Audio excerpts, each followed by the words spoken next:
A sack of potatoes, one bag of potatoes. A sack of potatoes, one bag of potatoes. A sack of potatoes, one bag of potatoes. We have the favorite clown, the worst politician that drove down his party to the ground. He literally destroyed his party in the last election. Here we are talking about Canadian politics once again. We will talk about censorship in Canada with Bill C8 and C9. I've selected mostly C8 stuff, but also like C9 and a bit of C63, which was a bill that got destroyed several times. And for the Canadian out there that heard about C2 draconian and police state like law that was about opening mail without a warrant, literally. Well, that bill got destroyed. It got deleted by the opposition because the opposition were like, yeah, it's not passing through. It's disgusting. So they kind of forced the party, the so called liberal, to rewrite a new bill because C2 was too draconian. So we are lucky we have a strong opposition and we are not yet a police state. I say yet because there are rumors we may have a snap election soon, and I'm scared. I'm very scared. I don't want to move, but maybe I will be forced into moving elsewhere because it's scary. It's scary. If these liberals get a majority with the kind of bills they try to push through, Really? that's bad. That's bad. So that was a very long intro. How are you, Dragon? I'm good. Took a little bit, but takes strangely enough, despite my own efforts, that I don't think I'm doing anything. But despite some setbacks to the degree, move forward. So I must say this. Um, we are diving deep into these two laws through three different videos today. Um, for those who have not seen the first part, the first part is in the description below. So feel free to just go watch the first part. It was a 3 hour and like 37 minute stream, and you act like that's terrible and painful. That's just a normal Sunday afternoon for me, sir. That's just normal. I But feel you. no, but see, you're just no. I mean, if you're not into long form, I do. I'm used to long form stuff, so long form stuff has always been my outside of gaming is bread and butter. So a lot of my commentary streams, like especially when it comes to politics, is an easy 3.5 hours. That was the biggest I did about politics, and that's something. So see, here's the thing. That's a lot of it's because look, half of it is I did my thing on why the left imploded. I had to take about the Charlie Kirk assassination. I had to take about a month's worth of stuff and go over it. I have to break it up into another part for Sunday. So it's all fun, but yeah, no, you're when you talk about censorship, right? So the idea itself is yes, you can say, oh, you can't just open a mail, or I mean, you're not quite at the point where you can just say, oh, Bill over there is a person. Now, I mean, parts of Canada are pretty tilted towards what you call authoritarianism.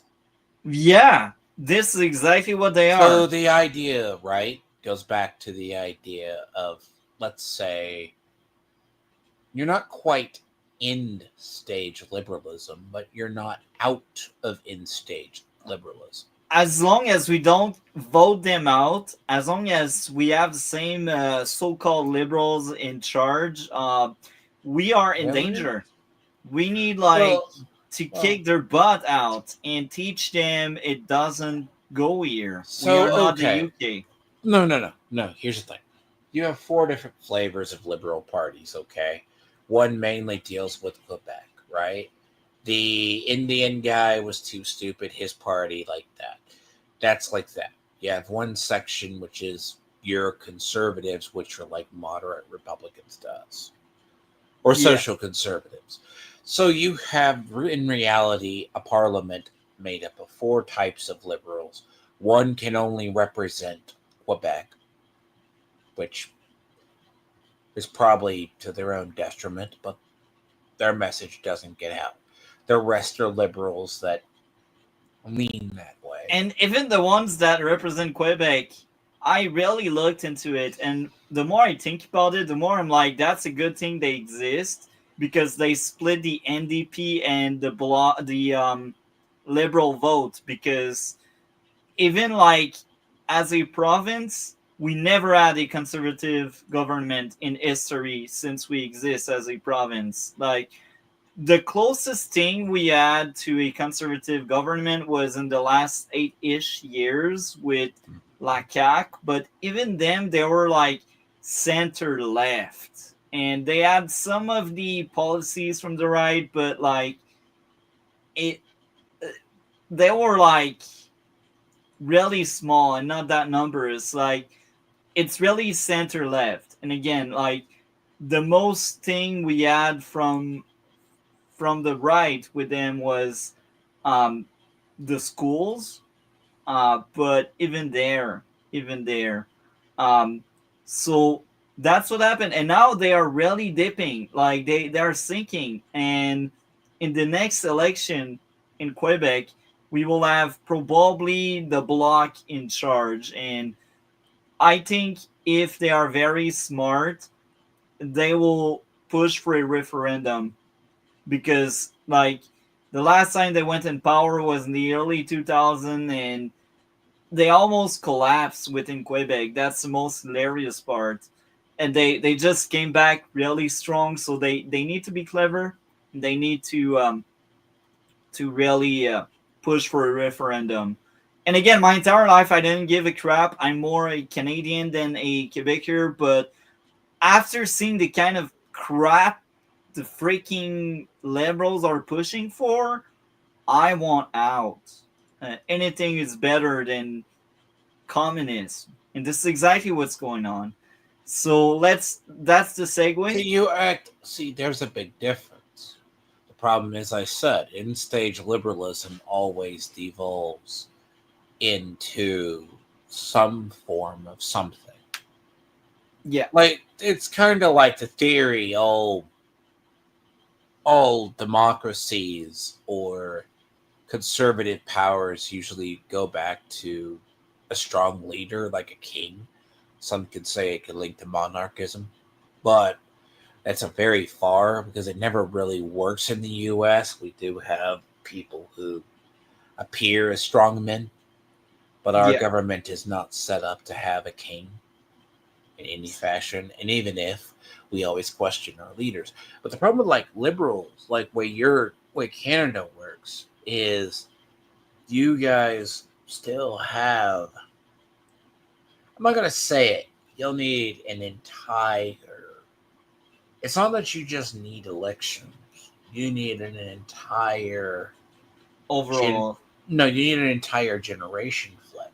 Yeah. See, the problem in the US, what makes it hard for liberals to gain 100% control, even if you look in the last between hypothetically years of Obama to about Biden and etc., even though you had like really Biden's administration was Obama's 3rd term because he had the same advisors. But you guys value so much more freedom. Oh, Like, as a fact, like your charter is far more sacred than ours. well, we have more. It's one of the few things that's ingrained. I mean, you have. You want freedom. Well, the thing is, what We don't. what do you expect? Okay, I like it. That's what I'm saying. The core part. I'm more an American than a Canadian. See, the that's thing the is, point I more am at right now. Americans you have to understand. I'm more of a Texan than I am an American. The thing is, America was founded upon, in reality, rebellion, which, therefore, even the founding fathers understood that. The idea is, we have parts of the country, right, that at some point or another, like let's say prior to Obama's election, socialistic leaning people were mainly in Chicago and parts of the Rust Belt, Detroit and Chicago. After that, they spread out through. Yes, we can have areas like San Francisco because our cities are notoriously liberal. Like in Texas, an example, our cities are, for the most part, controlled by Democrats. Major cities, rural areas are conservative. Now, in reality, you flip it for Canadians-ish, you find Americans also have this weird thing in a section or another, questioning authority, which We don't. The people here in Canada that question the authority, they're called conspirationists. This is exactly what's going on. This is how brainwashed people are here. Oh no! And this is why I'm so tired of it. No, people are just stupid. See, no, you have had a population that at some point is See, indoctrination works two ways. Why could the Soviets never topple the U.S.? This is the Soviets before the Russians. Americans had too much of a sense of pride and national identity. Now, give or take a generation or two under the hippies that were radicalized in the 60s, they did a little bit of damage to that. Like Portland and Seattle as examples. Those are pretty firm Democrat areas now. Like, basically like parts of California, not as a whole, but Southern California. You have states that are like Colorado when they legalized medical marijuana. It turned it from a purple state over time to a permanent blue state. But then those people moved to another state. So yes, technically at all times, the liberal position in the U.S. by far is always stronger than the conservatives. But most liberals and conservatives make up the electorate only a smaller part. So technically it's like 20-20-10 being like Antifa, radical, 10% to 15% were progressive. The rest of the 50% are independent libertarians with leanings to either the left or the right. So give or take, our people, it's not that we have a weird way of balancing it out. So, like, if Republicans stay in charge too long, we have this tendency to kick them out. Because at some point, when you have a voting record, you're held reliable for it. So, for the most part, it's holding, okay? The other big issue with Canada, all Parliament is it's with density of population, and they make sure the most liberal province are the one with the most immigrants. So that means Quebec and Ontario, they have the most seats. Like by themselves, they can make a freaking majority parliament, and that's utter disgust because these two provinces are heavily liberal. Like Ontario, it's not as bad as Quebec because again, Ontario, they had the conservative and the liberals back and forth in their province, but like Quebec is a nightmare for the conservative. It's like the worst place for them, and it's unfortunate because again, we are so brainwashed here. Quebec is the worst part. So now that's the segue to really talk about Let me say this C8 though: and you talk C9. about we do have an electoral college too, because Yeah, people. I've heard about it, but now let's get back to C8 and C9 because we talked about USA a bit enough. So C8 and C9, we talked about it last week. What do you remember about these two laws? I mean, I kind of read them over. I No, mean, you don't need to read them. Just what do you remember from what we talked about? no, I said, well, so one's more of a clarification. C8 has more of the other. You had the other one. So one's more of your clarification of terms of hate speech. The other one is your C8 bill is a little bit longer on what's allowed to be done, which parts of it are well meaning, but you do have some language in it that's, I would say, troublesome. And Because, I will get into the troublesome right now. I think it's the perfect moment. I think C8, the most dangerous part is it takes away the need of a warrant in the court, and the government can basically shut down your internet and phone service, and the provider, they are not authorized to tell you why and how, and you're basically blacklisted. So if the government thinks you are a dissent voice and you are dangerous to the establishment, they will turn off your phone, they will turn off your internet.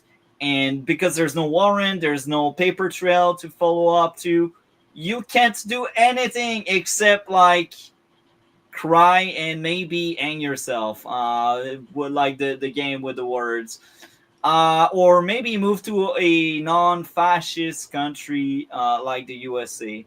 I um, mean, you're talking, you're literally, so, okay. In a post, in an in-stage liberal society, the political powers that be always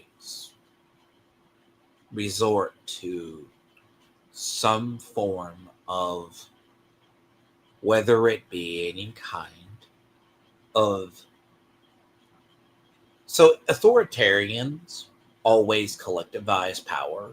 It sounds weird, but they'll always collect power inside of a central body, whether it's totalitarian or that. Now, how you deal with dissenters is two different things. What C8 does say is, without the more problematic part is you cannot be told why you are, because technically in the US we have a no-fly list. Your name is put on a no-fly list, you're SOL. That's if, ands, or buts. If you're deemed a terrorist or a supporter of terrorists, the government has full rights to either investigate you, wiretap you, do whatever else. But luckily enough, we have a system that you have to clarify that. and we What? don't, because the liberals are not so liberals anymore over here. No, the thing is, in-stage liberalism always devolves into totalitarianism or authoritarianism. Basically, your central body, hypothetically speaking,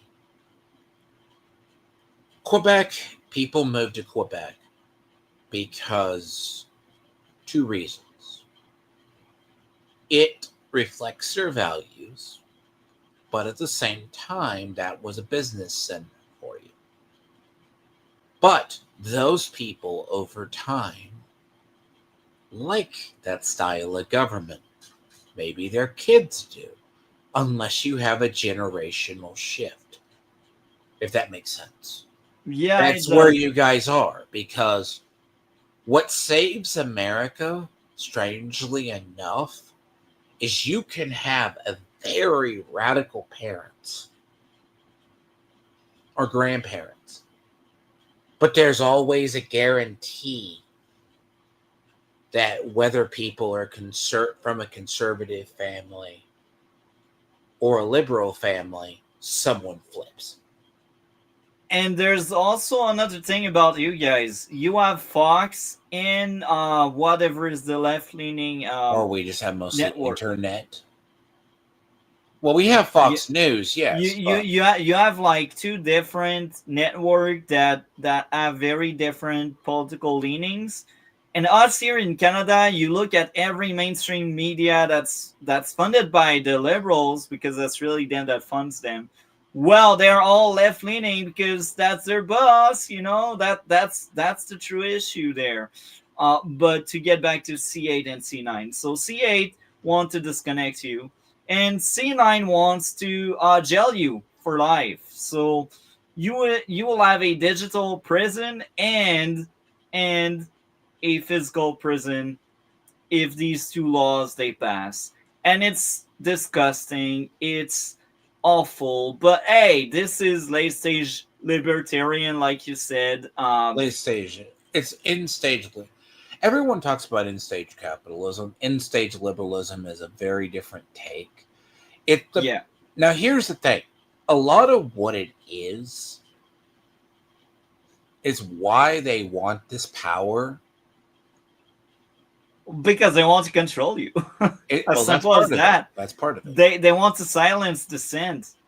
And we will turn like the UK. So this is the premise of what's going on. Let's pull up some of the things we will react to with the first clip. There.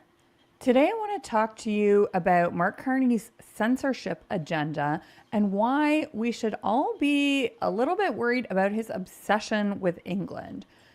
Mark Carney's pretty famous, or infamous, I guess, depending on your perspective, for his sort of Anglophile love of the UK. His time in England was a very high-profile chapter of his career.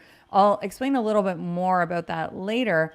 But now Mark Carney, who sort of actually famously brought some corporate North American traditions to the UK, is now bringing UK traditions to Canada. And the tradition that we should be most concerned about is the UK's tradition of censorship. If you have not been paying attention to what is going on in the UK, they have become something of a poster child for censorship among Western liberal democracies. And I will say that they are cooked. They are done. I've read they became worse than Russia. This is the UK. This is what the Marxist Carney want to push. This is what he wants to bring here. It's so disgusting. It's awful. Now I've seen studies like in the UK, 30% every day are jailed for what they say. It's insane to call them a democracy, but hey, they pretend to be one, right? They pretend to be one. I mean, it's so awful. The problem, no.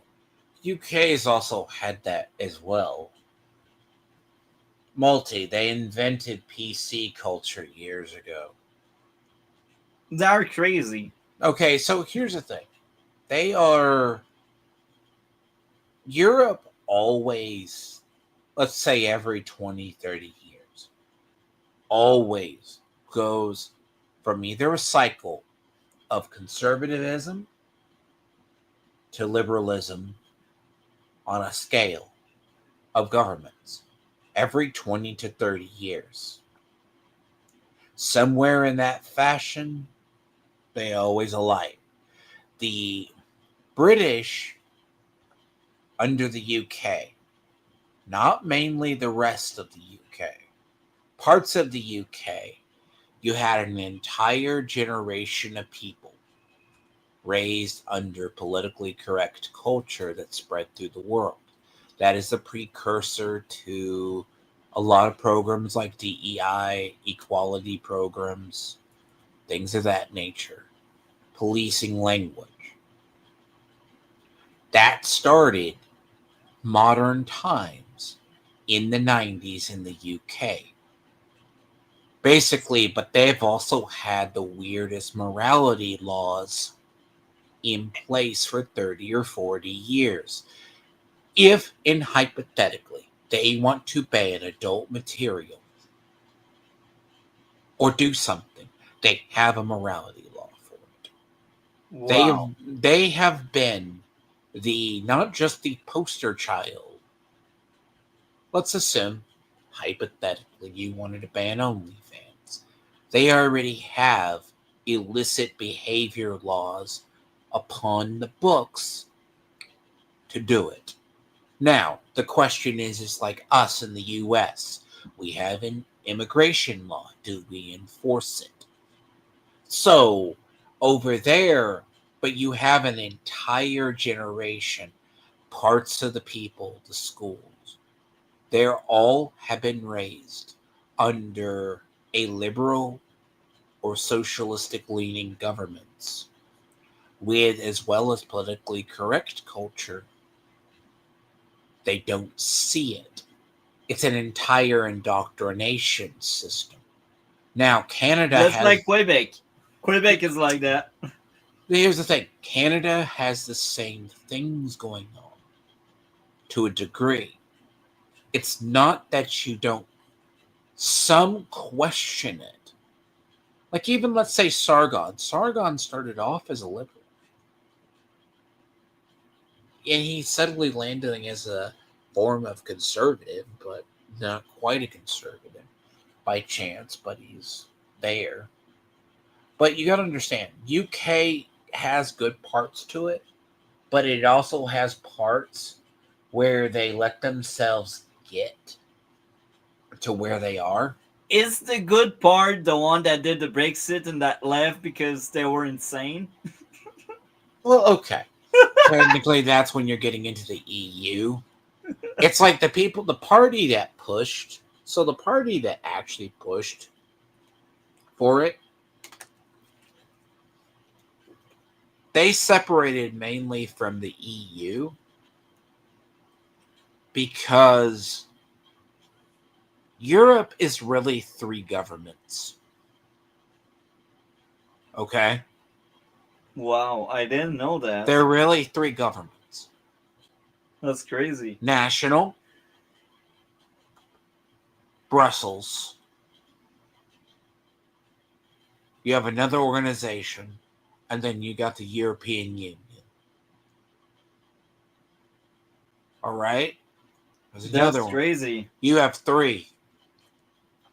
Europe has been the model for the one world government for a very long time. Quintessentially, you have to tell a Frenchman they're equivalent to a German.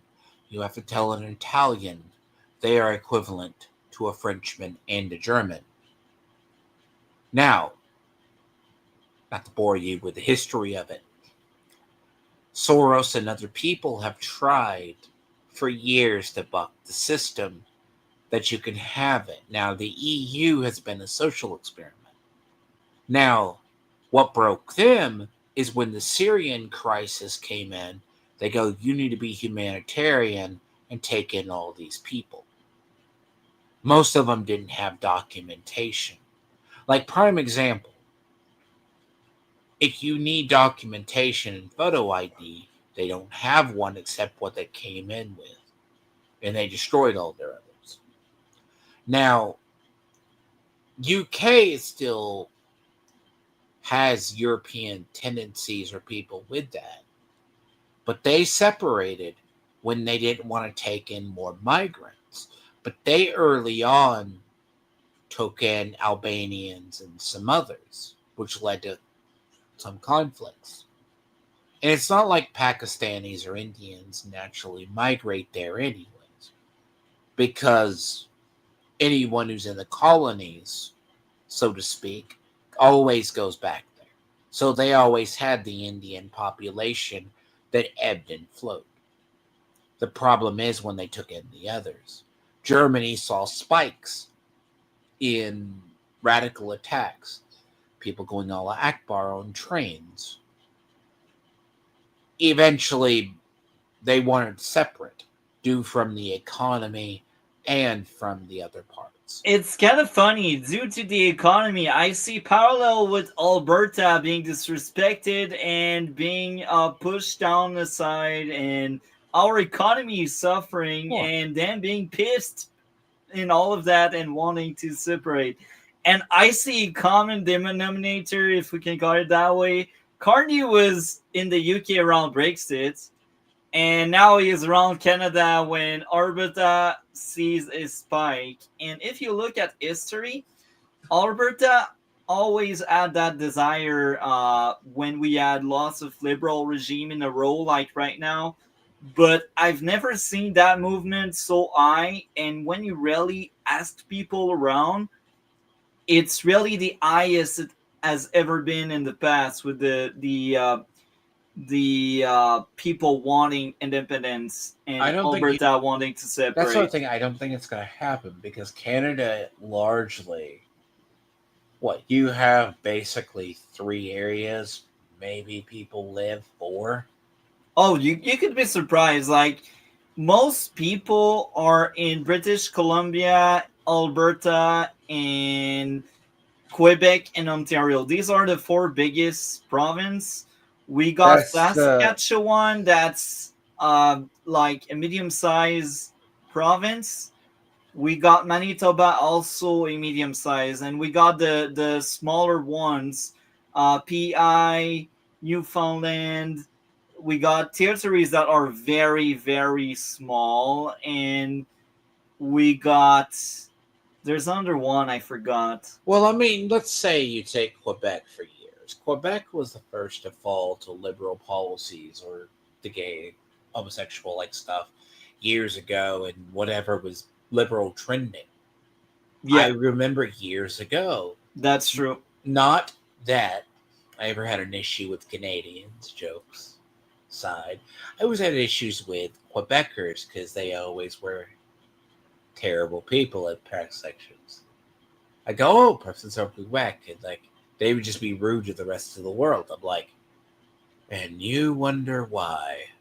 Um, and this was years ago. We would game with them. I'm like, the idea is like, I remember them being just a bunch of, like, you could see the beginnings of it in early 2000s. I'm just like, But the big thing with Quebec, we speak French mostly, and we are the biggest French speaking province in Canada. Like Ontario, they are bilingual very much because they know how much Quebec gives them power within Canada, so they can honor that this way. But the moment you leave Quebec and Ontario block, um, the moment you go in any other province or territory, like there's some French depending where, but it's always English, English, English. And well, again, that's one thing I. Ontario doesn't really have a choice because they know if they drop French, Quebecer will hate them and they will lose grasp of power. Now, here's something you got to consider. That's why I said you got like 4 big provinces that are either populated or make money. Yeah, Again, think in the U.S. Alberta is the biggest earning one. That's the most hilarious But part. it would you say Quebec is one of the biggest commercial earning ones? No. I will say like the biggest one is Alberta for sure. Then the second one would probably be Ontario. It's bigger than Ontario, Quebec. yes, because what that Ontario. I think, Just in size, it has so much well, people no, not just the there. territory, right? So you have No, in mining. size of density, like they are 16 million, while Quebec is 8 million, Alberta is 5 million, and uh, What BC is 5 million. what provinces effectively earn the most is what I mean. Like what? I'm pretty sure it's either Ontario or Quebec, but Alberta is not that far behind because Alberta are the ones that have the biggest space, and they have the most resources, but the liberals keep with their free green agenda. They keep doing stupid crap, so that Well, really no, mining hurt is Alberta. naturally no, naturally people don't like. I'm gonna be very honest. The first thing, if you have an environmental policy as a platform, so like parts of the U.S. as an example, we sacrificed our manufacturing and mining. With Like, Carney in charge, we sacrifice everything. All he works for is his stupid assets. So here's the thing: when you talk about areas, when I say what areas make money, commercial. I'd really say Alberta. Like, when you look at numbers, Ontario, yes, because this is where Parliament is, and they have a lot more people. But like, Alberta is one of the top earners. So, like, when you cut culture, I remember years ago, people would joke about carving off, basically, Ontario into the sea and let them die, like we say about California. Yeah, that'd be great. Let them be their own country. Jokes Let aside. Canada be the rest of Ontario. Okay, so I guess this is according to per capita 2023 on Wikipedia. Alberta. Okay, so Ontario is 1.19 million. And I'd say at least half of it is all people working in office for the government to some extent. Quebec is also at 579. It's similar numbers. Alberta is 542. British Columbia is 409. This is according to that. Now, I guess international, you're saying how it breaks down goes Ontario, Quebec, Alberta, British Columbia. Yeah. That's good GDP, PPP ratio. So that's in 23. So Well, it got down, man. Like, it got down. And the only one that's really survived is Alberta because they manage money so much better than freaking Quebec and Ontario. Anyhow, we barely moved around that video. Let's play more of it. Now the Carney government has proposed some laws that emulate some of the worst parts of the UK's censorship pattern. I agree. I can't wait to tell you all about it.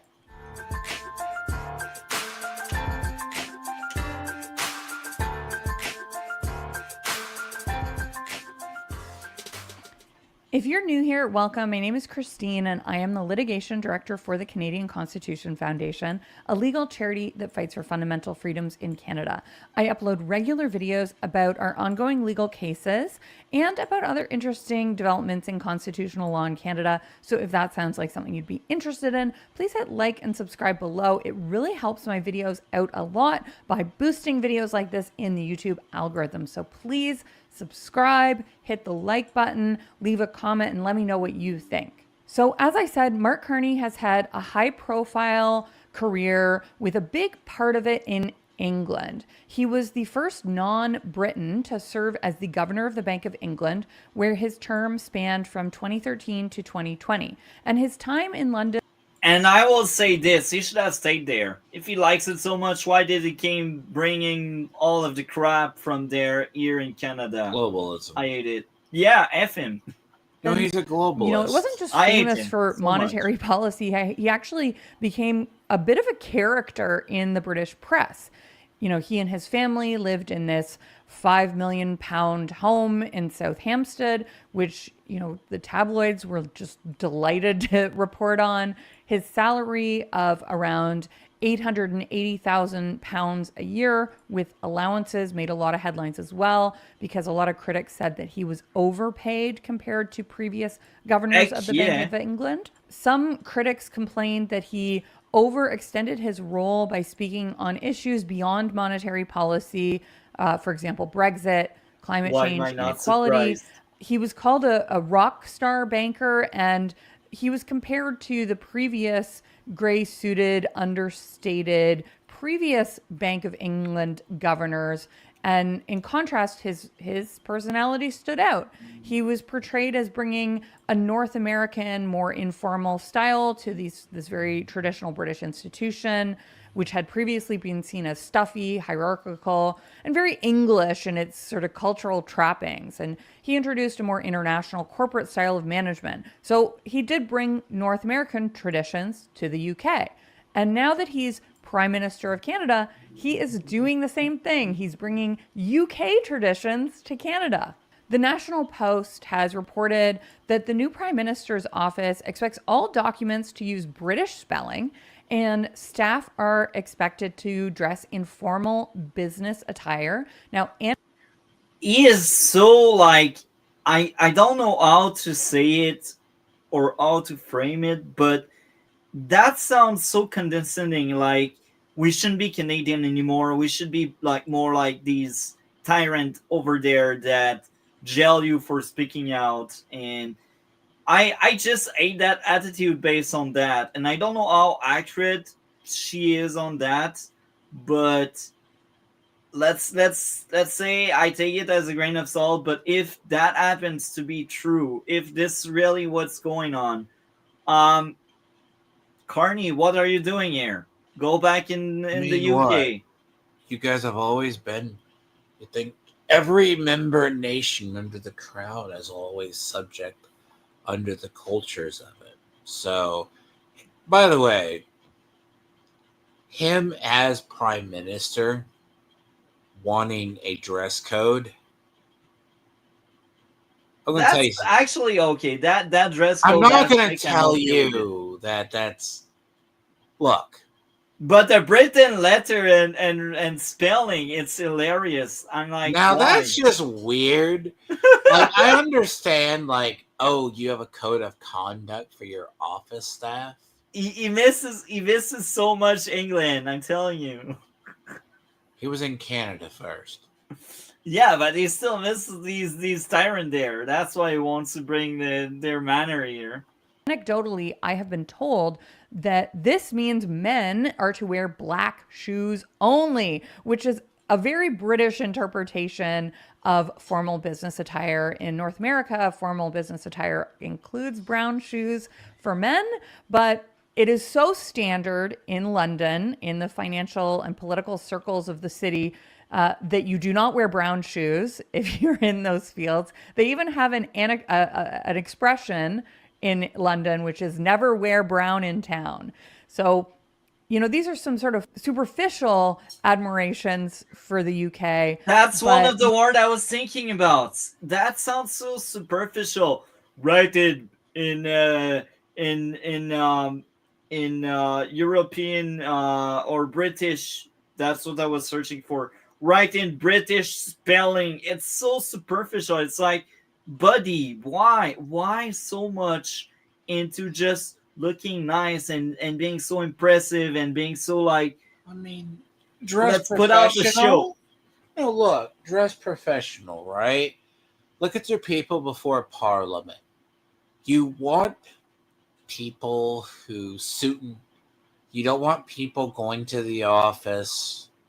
Like, I think even our Congress has a dress code.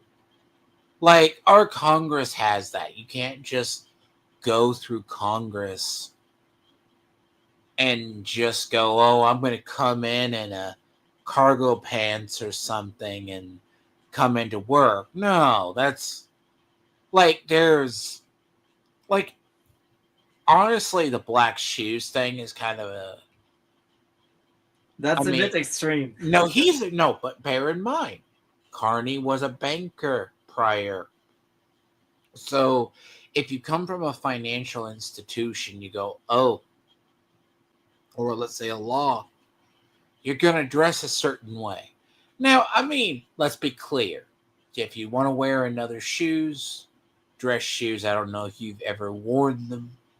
Black or brown is either way. But formal, suit and tie, along with that, sure. Now, the Mark Queen, Carney. sorry, I will say the Queen's English thing,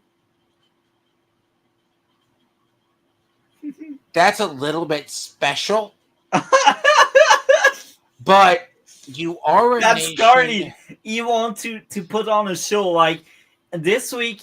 He had that statement about how not corrupt our FBI like cops are because they didn't send in jail someone that should have been sent in jail for doing several crime But no, they are not corrupt, and it was just standing up in front of like I think 50 members of our FBI, and I'm like, why are we wasting money for just them to stand there when there's crime rampant in Canada? Like, it was all to be impressive and to have a big show of nothing. It's like a smoke screen. It's like he wants to make everything bigger than what it should be. It's ridiculous. I just cannot stand Carney. Like, he thinks he's Trump, he thinks he's some kind of big shot, but he's a joke on the world stage. Nobody takes him I don't think seriously. that. I think, honestly, if anything, I think he's trying to. It's not. No, he is a narcissist. I'm telling No, you. I'm This not is saying what he he's is. not a narcissist. What I'm saying is, it's not that he's trying to. First rule of basically government or being in power. Be scary like Trump. No, it's not that. But seriously, it's the first rule. Appearances. Appearances is the first. But how does he look so weak? Like, on the world stage, he is a joke. Like, when Trump was signing some kind of deal, a peace treaty or something, we just have Carney being all disappointed and mad in this corner, like crying. Well, when he comes to the U.S., he's subject to whatever we have here. It's not Yeah, like it's. but not what like, I'm saying is he's a weak individual that lets himself being steamrolled, and nobody takes him seriously. Like, he went in Mexico and he got turned back. Like, Mexico was like, we don't want your money, we don't want your deal. We just want to deal with the states. And Carney just came back here and it was like, actually, the Mexican deal was a little bit weird, but no, like Carney up there at home. The thing at home, no matter what they teach you in politics, is image. yeah. Image and appearance. So, regardless, every time you look at a debate or something happening like your thing, it's always posturing or making yourself, regardless of it, they make themselves look strong. Because liberals could have a gaping, bleeding wound, ideally, not be able to win elections, but polls could be not in their favor. But if they project the right power, not because they're media or people who cover them, projecting power gives you some protection. Now, where does projecting power fail? Projecting power fails when your policies and what you're saying happens to not be true. So if Carney is saying, let's hypothetically assume this, the budget comes out, death's rampant, and it's going to cause a collapse of the economy. He can't say shit about wanting to be profitable. He has to, no matter about a spend. It was The Economist. He was saying, I'm here to save you from the crisis. Well, no. During the election, the reason why he looked better than the rest of the liberals is because he could put on a show better. Now, Polyev can do the same thing. But can you poke holes in that position of power? Now, the thing about it is Carney still scared of the economy faltering? No. But when he goes out to the rest of the world, he is still treated as Canadian's prime minister. Now, at home, can he be a little bit of a laughing stock among your side of the internet? But amongst the liberals, be seen as that? Now, if it comes out... I know the liberals still root for him because they don't see how bad he is. Either that or they have to. And you talk about using a show of force, right? Yeah. with like maybe that's a policy position. Because he is what, by the end of this month, supposed to have the budget out? By November 4th. Oh, wait, That's if he doesn't create a snap election, and I've heard a lot of rumors, and I'm kind of scared of that a lot, because we didn't get enough time for him to show the swing voters how bad he is. That's what's going on. That's what scares me. Well, when Polyev couldn't prove it, you had 2 months. You don't have anything concrete to lean on. Like a lot of polls, but again, these are just polls. A lot of polls are telling us we have maybe a conservative minority, but other polls are still showing the liberals kind of strong enough to form government regardless. So I don't know. Depends where you look at, and depends on the campaign. And I won't bet on the campaign with the conservative, even if I agree a lot more with the conservative. They prove time and time they don't know how to campaign. They just suck at it. That's why they can't get Well, it's elected, also poll unfortunately. numbers, too, are hard to believe, even in the U.S., because every poll leads towards something. So, and one thing I'll hear, too, before you let her continue, the idea that Carney was originally from Canada as a financial person. If you work there and then he went to the UK, which you still have that. Now, by the way, Carney isn't alone in being the governor bank of England. He did have, I mean, a lot can be said about UK fiscal policy being good or bad over the years. But in reality, everywhere you're in power, you're always going to bring those traditions with you. In the U.S., even though Carney was there, the British still ruled as they always have. I think there was the current governor of England has weird stuff going on too. So, yeah. You continue. So, give you an idea. Admiration for the UK goes a lot deeper than dress codes. As I said, in recent years, Britain has become this poster child for political censorship. The Free Speech Union reports that police make 30 arrests per day, which is 12,000 per year, for offensive online messages. Laws like the Communications Act 2003 and the Public Order Act 1986 have been wielded to silence jokes and political debate. Very famously, this September, comedy writer Graham Linham was arrested at Heathrow Airport on suspicion of violating the Public Order Act 1986 for inciting violence. So what did I tell you? He's a comedy writer. He wrote sitcom Father Ted. He posted some jokes on X about transgender issues, and now he's been arrested for inciting violence.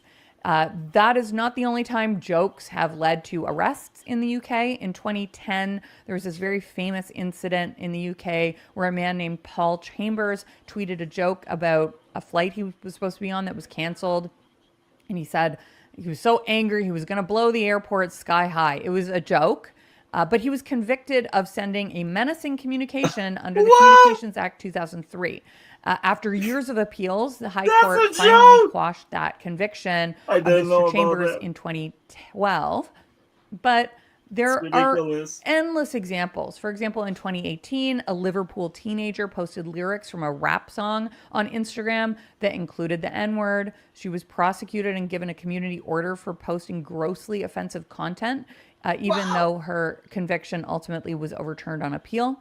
In 2019, a man named Harry Miller, who was a former police officer, posted and liked tweets critical of gender ideology. Police recorded his activity as a non-crime hate incident and visited him at work. He ultimately challenged it in court and won, and the police's actions were deemed to be a disproportionate interference with free expression. Now, these non-crime hate incidents are very, very troubling.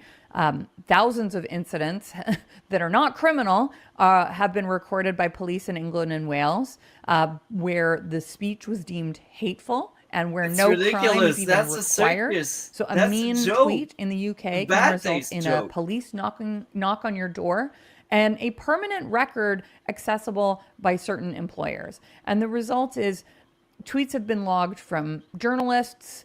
Teenage Snapchat spats have been recorded, and it is almost routine for reports of political and social commentary to be logged as non-crime hate incidents.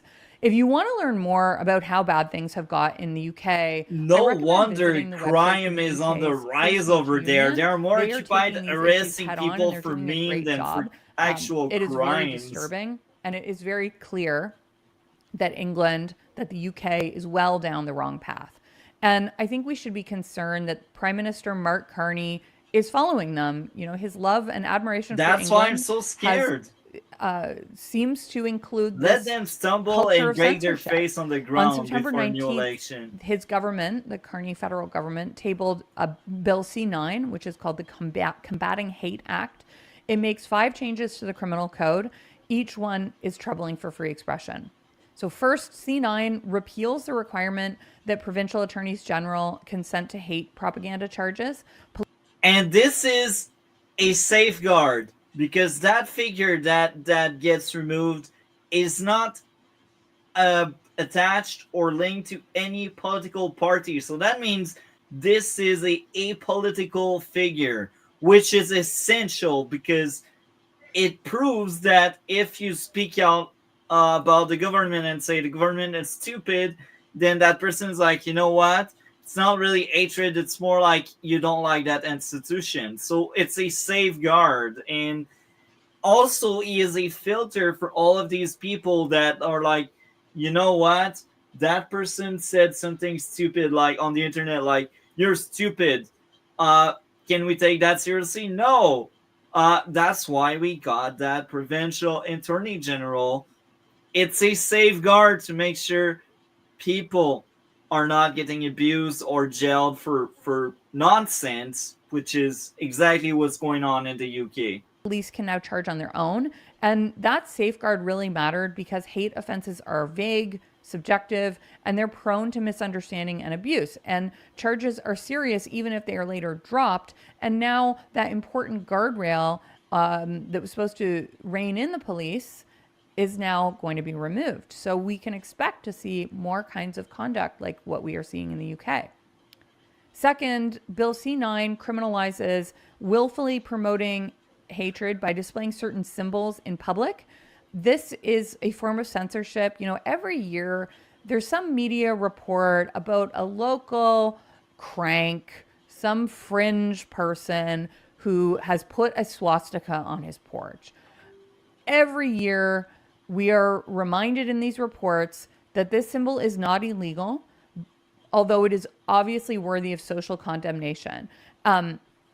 It has been very socially useful, though, to know who the local Nazis are.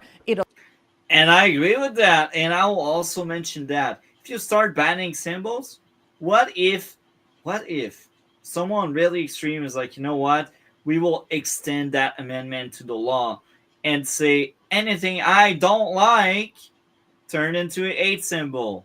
This is a big risk. This is a very dangerous. It's a slippery slope.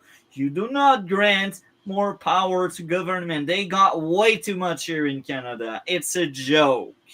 Let's keep going with that. Allows us all to see who the extremists are and reject them openly. Forcing symbols underground, even hateful symbols, will only empower them, and it will actually fuel polarization. You know, foolish, racist, and repugnant opinions should be exposed openly and ridiculed. They should not be given power. And Canadians are not made safer if we don't know what people actually think. It's better for us to know who the radicals are so that we can condemn them and stay away from them.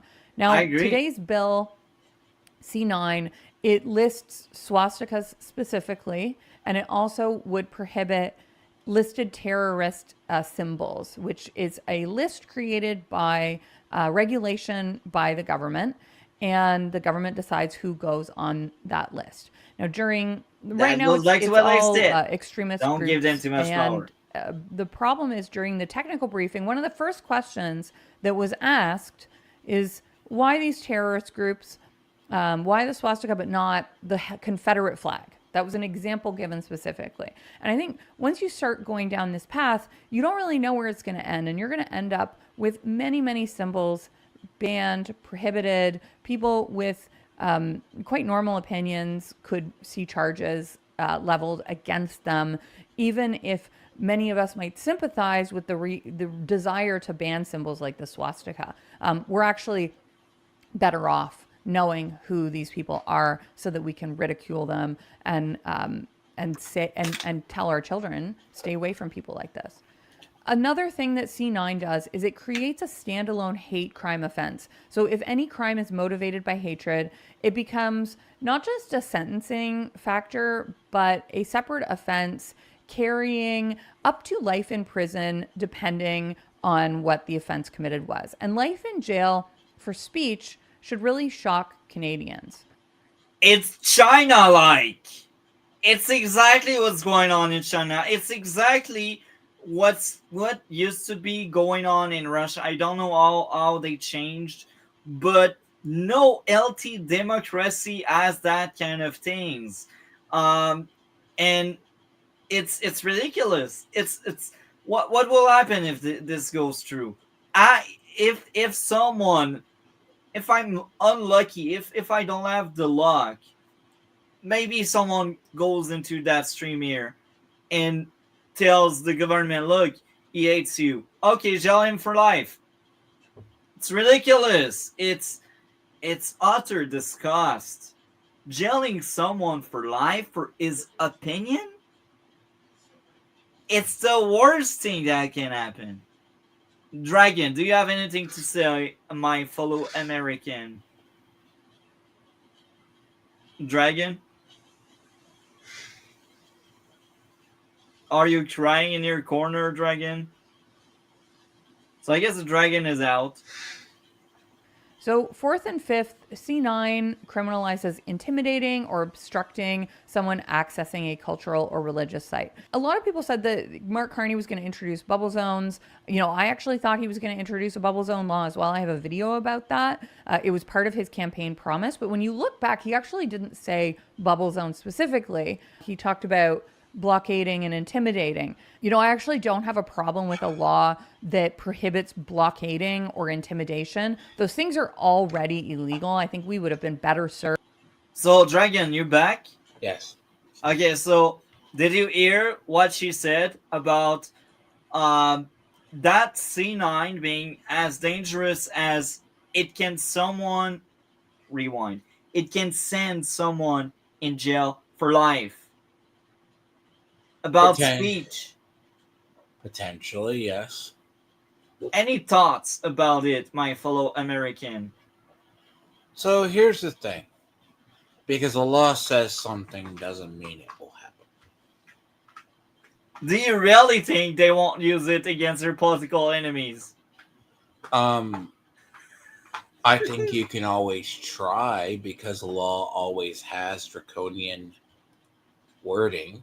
Like, if you ever look at sentencing guidelines, but there's also no safeguard anymore. The government just decide that it's like, oh, I don't like you, jail for life. It's nasty. Even China probably they know. something that Okay, no. China is a different story. Look, China is notable for.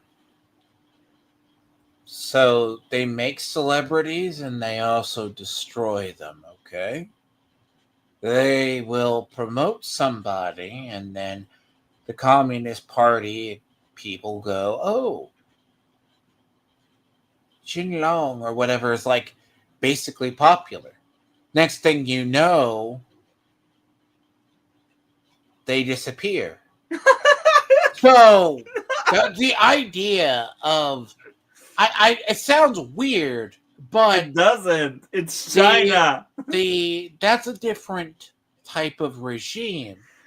So there are people who are what you would call the quote unquote oligarch class or they work with it companies, they may not be members of the CCP, but they are beholden. They are either subject to accidents or they're subject to regulations. Now, in a worse part, they're hauled into mock trials publicly and thrown into prisons. Some, like, they'll go, oh, you're a billionaire, but you're going to have to go bike everywhere suddenly. And there's like a big show of, yeah, you're just going to be stripped or access to your money suddenly, but we're not going to kill you publicly, but we're just going to demote you to living middle class. So, again, China's a different place when you're talking culture and jailing people, because activists who are actual leaders or dissenters are either rounded up quietly and disposed of quite frequently. If you're deemed a whistleblower, they bury you or they do whatever.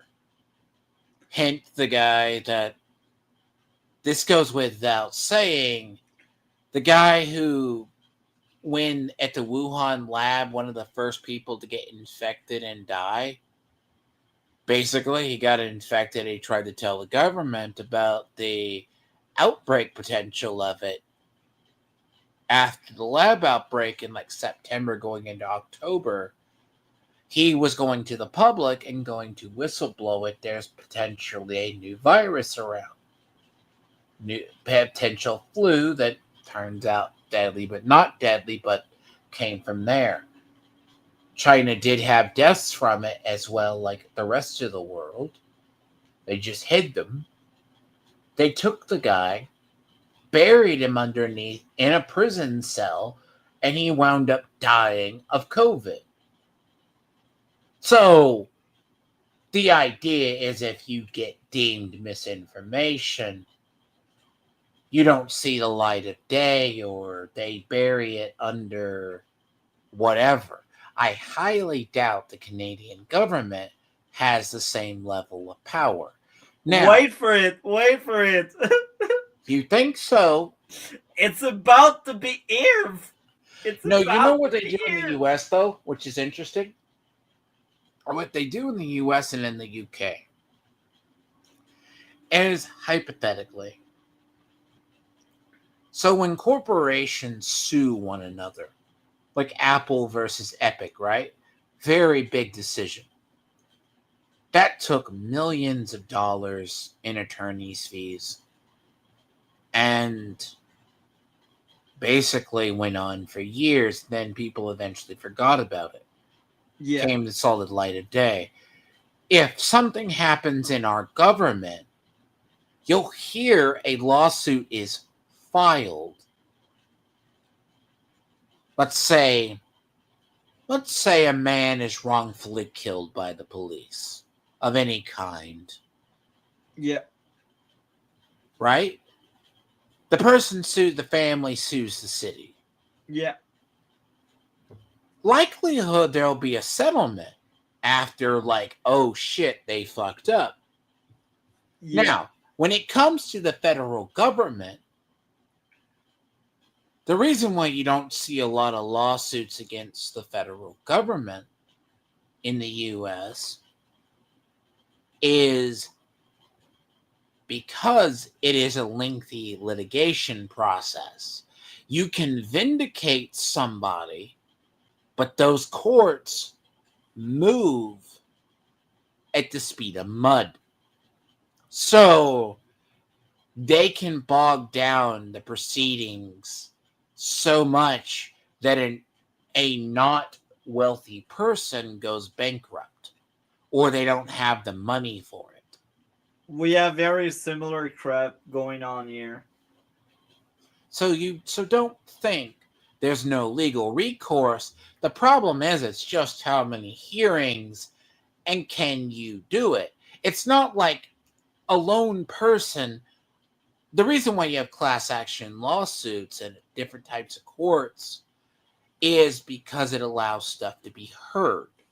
Now, when the federal government screws up, and depending on the type of case, they can put a lot of stuff in the way of it, or when it's settled, by the time of it, even if it makes the federal government look like shit, Yeah.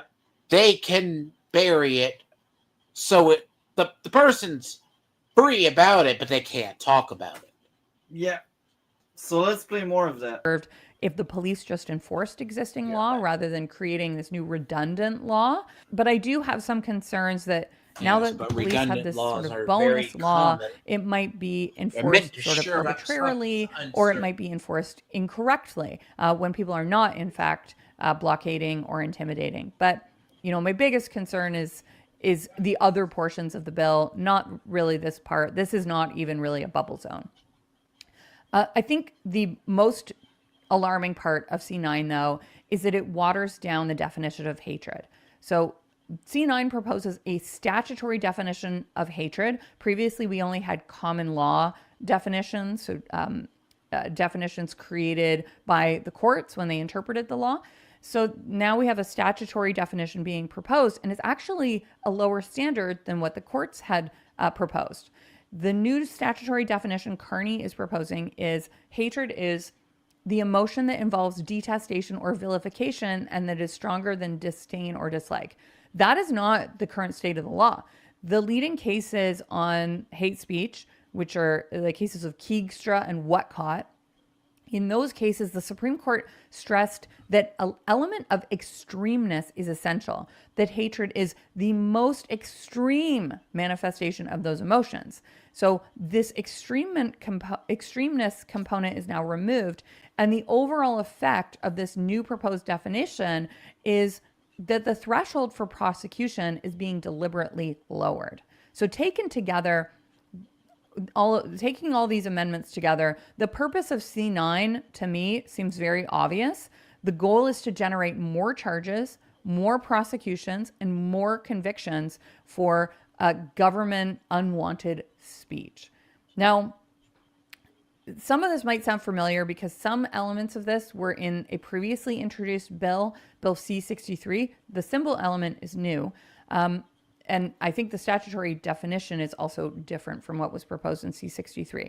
C-63 was a very censorious law that even Trudeau gave up on. He ended up splitting the bill and abandoning the criminal portions of it. And that bill died when Parliament was prorogued. But this Carney bill brings back those criminal portions that, in fact, even Trudeau had abandoned. The other part of C-63 that the Trudeau government did want to proceed with had to do with the creation of a digital safety commission and creating duties on social media platforms to limit exposure to what the government calls harmful content. And it also required fast takedowns, obligations on platforms for certain kinds of content. Now, it looks like that portion may also be coming back. On September 25th, Minister Stephen Guilbeault told a parliamentary committee that the government is considering bringing it back or reviving some portions of C-63.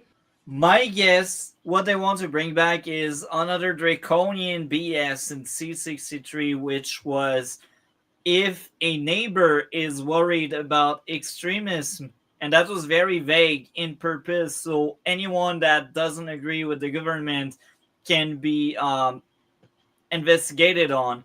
So if the neighbor thinks you're an extreme, then you're arrested for house arrest because you're deemed a threat. It's retarded. It's China-like freaking No, BS. you're talking about, okay, quote unquote. It's like Minority Report, but with freaking opinions. Okay, part of the problem with in-stage liberalism is you have an authoritarian or totalitarian regime with always a thing they do, and it's more notable amongst communism, Marxism, and stuff like that you have a society where you deem something quote unquote wrong think, quote unquote, and you have a ministry of quote in quotations truth guiding people like, oh, there's no virus going around, there's this I see people sick, but there's nothing to look at right now. like, the thing about it is that's what you have to worry about. The quote-unquote ministry of truth or the propaganda are not the one that goes, oh, we need to cover this up temporarily so it's out of the news cycle. The problem is if you create a snitch network, and I bet out of people's loyalty to the government, they would do it. Yeah, and we would get like all of the right-leaning people in jail or with You never curfew. know. I'll be very honest. You might, because as much as you think in the U.S. people talk about this, if you asked, and this has never been fully tested, but generally if it is tested, you always hear Trump's going to call out the National Guard or the military to take over federal cities or stuff like that and use the military against the people. In the U.S., we also have, yes, the military and apparatuses are respect that authority. But if Trump did, or a person, Democrat, liberal, ordered people to be suppressive and throw people in jail or use that force against people in a mass operation, you would have rebellion in your ranks. Here in Canada, I'm sorry, but no, we had that with COVID and it didn't happen. We are just docile subject here in Canada. So, but you're getting what I'm saying, They're right? weighing whether the to military would never reintroduce or turn arms on redraft other parts of Americans. it. And Or based turn on the them in. public statements Guibault has made, it looks like the parts that are most likely for his department to bring back will be those obligations on platforms, social media companies, related to harmful content, which would include hate speech, as well as requirements for faster takedowns, which would You already had that could under create a chilling effect prior, on was it platforms. C-19 a couple of years ago? You have already gone through the first stage of this. Let's assume your broadcasting companies. That's are- C18, not 19. Sorry, but C18. you were close. So the one last year, right? Or a couple of years ago? Yeah, that's a couple of years ago. They were 3 like, years. oh, we're going to promote Canadian things. But it's just censorship. Okay, here's the thing. I remember one of the people I like watching is Mark Stein. Mark Stein is from Canada, but he's like British. I think he finally moved to the U.S. I haven't seen. I love the pause. Look at her tongue. So we will get you off the screen. It's a follow-up to last week. We still we still talk about C8 and C9, the very dangerous censorship laws, and this is the discussion right now. Okay. So you're still talking about the C9, that one thing that you sent me. The bill or whatever. Yeah. Okay. So the idea, right, is You kissed her with her face. I was gonna say, but oh god, Look at that face. Why is her tongue out like that? I don't know. You But pause I it? guess we will play more of her because She has like pretty hair. I'm having PTSD. There are also free speech implications in yet another okay, Mark pause Carney it a bill, second. C8. Okay, well, Now, C8 is there's a too much cybersecurity. going on. That's my friend.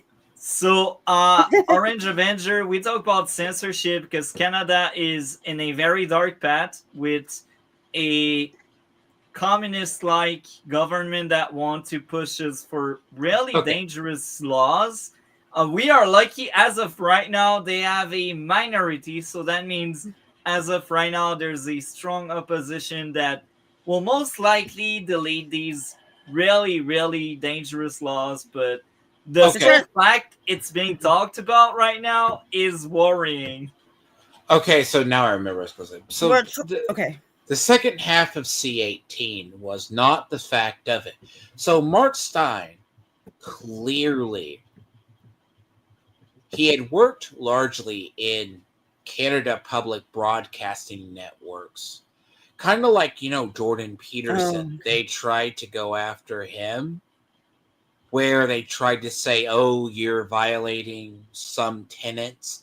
Mark Stein was censored up there for a period in a similar fashion when he was trying to work for Canada Public Radio or had to work up there. Now, you had regulations prior to that. Now, C18 was going to lock that down further. Now they're just building on C18. So you're talking that your already public broadcasting system already had FCC style regulations. They're adding to it, Multi. Yeah. That's the trick. The problem is, while we still have public networks over here, but we still have a public broadcasting system as well. That's like PBS. That's nationwide. Oh, I watched it's like you actually get quite a bit of channels. My kids' dad uses the antenna TV. The antenna TV, and you actually get quite a bit of channels. Yeah, and I will also mention that because it was said a few minutes ago. This C9 is so dangerous, they can push up to life in prison for speaking out something the government didn't like.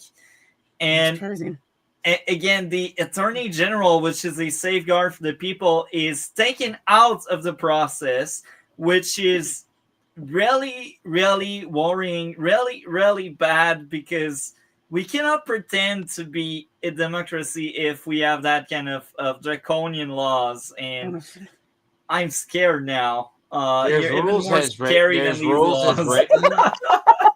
I know this is I got it at Goodwill, but it was for Belover's package, so I guess people have sex in this bill. And it's not obviously a speech bill, but it includes several features that do interact with free expression in some concerning ways. We at the Canadian Constitution Foundation have warned that C8 would allow the minister to secretly cut off a person's phone or internet service via a ministerial order. This is a serious threat to civil liberties, including free speech. These orders could remain secret indefinitely. The minister would only have to submit an annual report to Parliament about how many orders. Yeah, that would. No warrant. No warrant. So you cannot even you cannot even go to the court and say this is not justified. They're like, who are you? But I got caught off. Gosh. So you're like, does it look like it's going to get passed?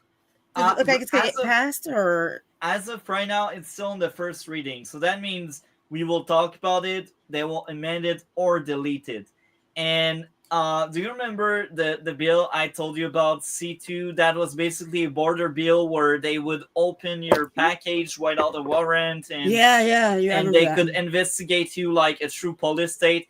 That got destroyed and deleted to remain YouTube friendly. So like the opposition as of right now, they don't like what's going on, and they are very competent and really good.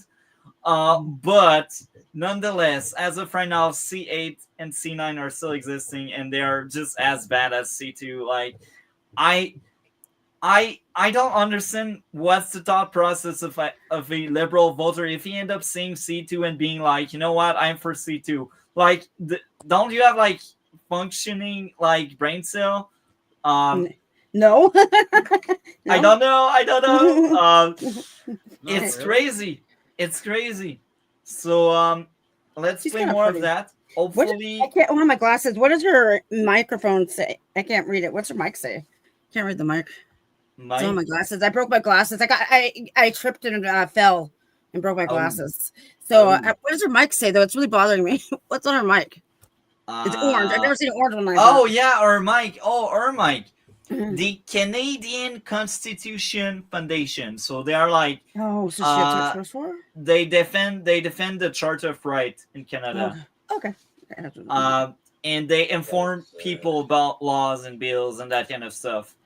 And they are very important because they're just a nicer version of the ACLU.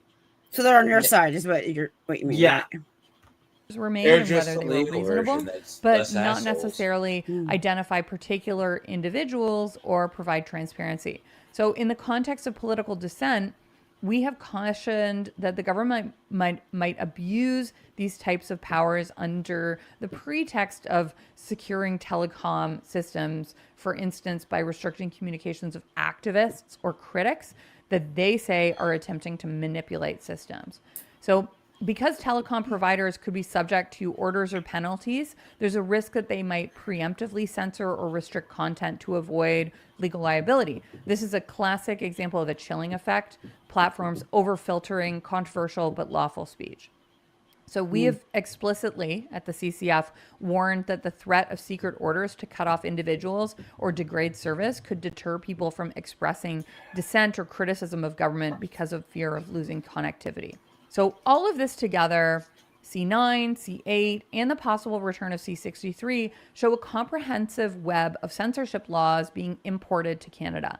It's one thing to wear black shoes and insist on including the U in color. And C63, I don't know if I told you about that, but there was a awful, disgusting part where we enter.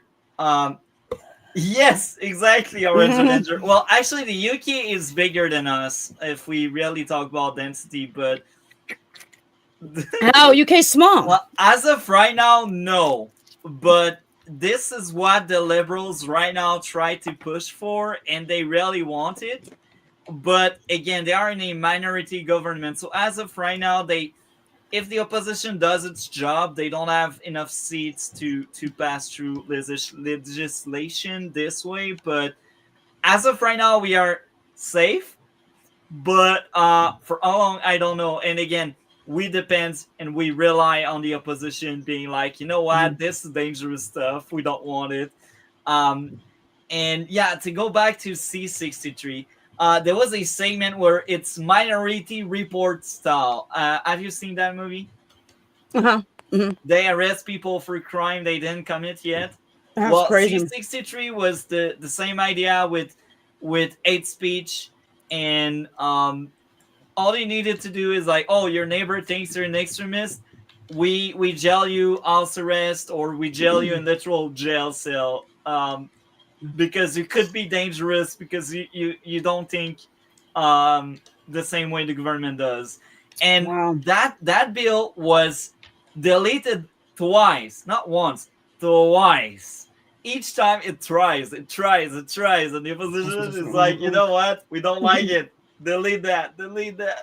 You're thinking to bring it back again, a third time. It's the third time they tried to bring it back. Okay, so if, just to give you an idea, if, and this is a big if, let's assume you go over CA and you just amend or hide. See, the thing about the UK has already had buggery laws, sodomy laws, all of this shit for years if they really wanted to crack down.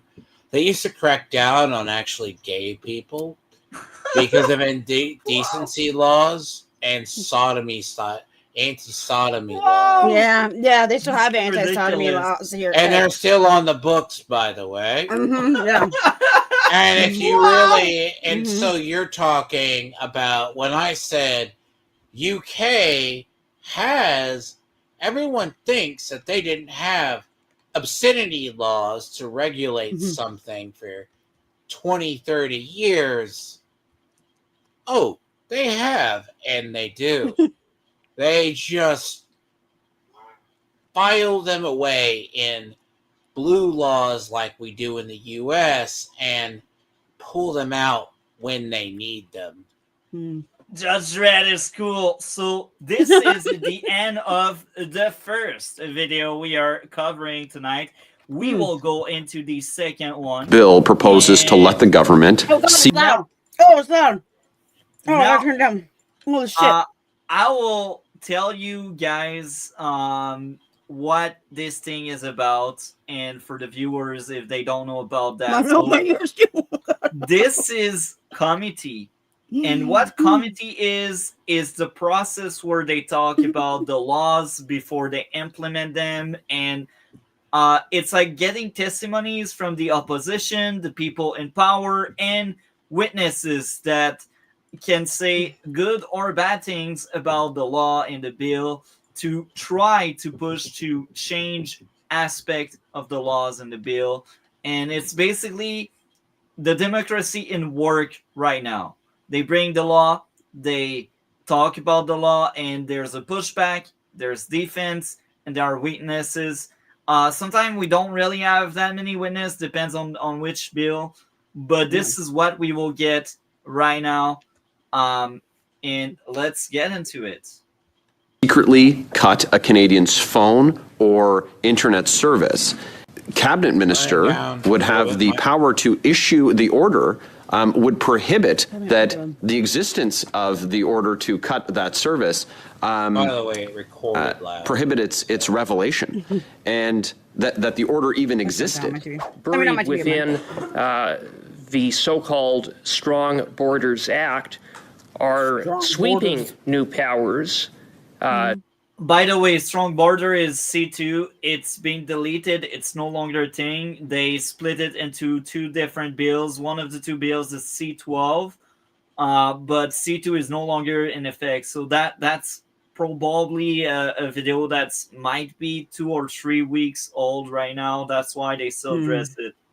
But that was part of the very draconian and crazy stuff they were trying to do. And I will explain the Range Avenger really shortly what it was. They could open your mail without a warrant. They could place you under surveillance, and the provider would keep secrecy. So you wouldn't know cops are after you, and they wouldn't need to go by the court to get such power, and that's ridiculous. It goes against our charter. So lucky us, the opposition did its job. They deleted that bill. That law got split in two, and as of right now, they talk again about that C2 thing. And another really, really bad thing about C2, they wanted to criminalize cash because they want to control your money. Aren't you guys already a paperless society? Well, What? we can pay You're already, everything virtually, but we still have cash flowing around. I think we gotta keep cash. I don't want everything to be virtual. Yeah, me too. It's important. Okay, so there's it's independence. So there's in regulation, and this is happening even in the U.S. A lot of people in the, let's say EU. Arch talks about. The EU doesn't want. No, Arch has talked about this for years. Nickels Large are parts of Europe, a large part of Europe has already gone. Like You're right, and they talk crap about ICE. You're right. So like in the EU, like in Norway, you still see paper money from time to time, but largely though, it is still it's kind of a paperless society where everything is done by debit card or stuff at a bank. So you have a digital way. Even in the US, we still print money. No, but we also we're not doing pennies anymore. Did you know that? Pennies are done because it costs us more to make the pennies than it is to, Well, to be honest, pennies, don't know. So I No, guess it we is. will play more of that committee now. Sorry. to government agencies to demand internet subscriber data. Then I get my pronoun pins. For example, Section 487.0121 of the Criminal Code, the proposed section, would allow police and CSIS officers to demand customer information from any company providing public services, including banks, telecoms, and social media, on a mere suspicion without judicial authorization. Have I got that right? Right.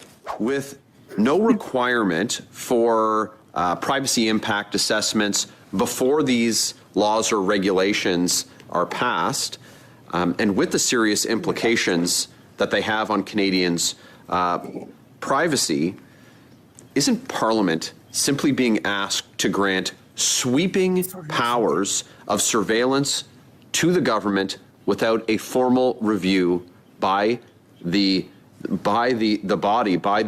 commissioner that Canadians, that Parliament has asked to do that very thing? This guy's garage. Sorry, what's that? That guy's garage. Oh. I would like to start by welcoming Okay. Monsieur Philippe Dufresne, who is the Privacy Commissioner of Canada. Mr. Dufresne, I know you've been extremely busy lately, and I want to thank you for being with the committee this morning. Well, good morning, Commissioner. I have questions for you about legislation Bill C8.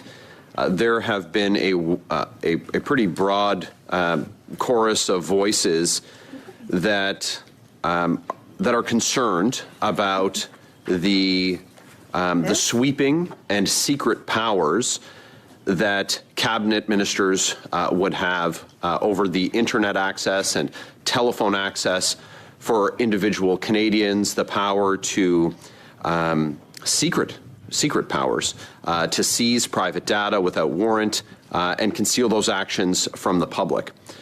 So would secret orders to disable an individual's telecommunications access be inconsistent with the principles of the Privacy Act, and if so, why, sir?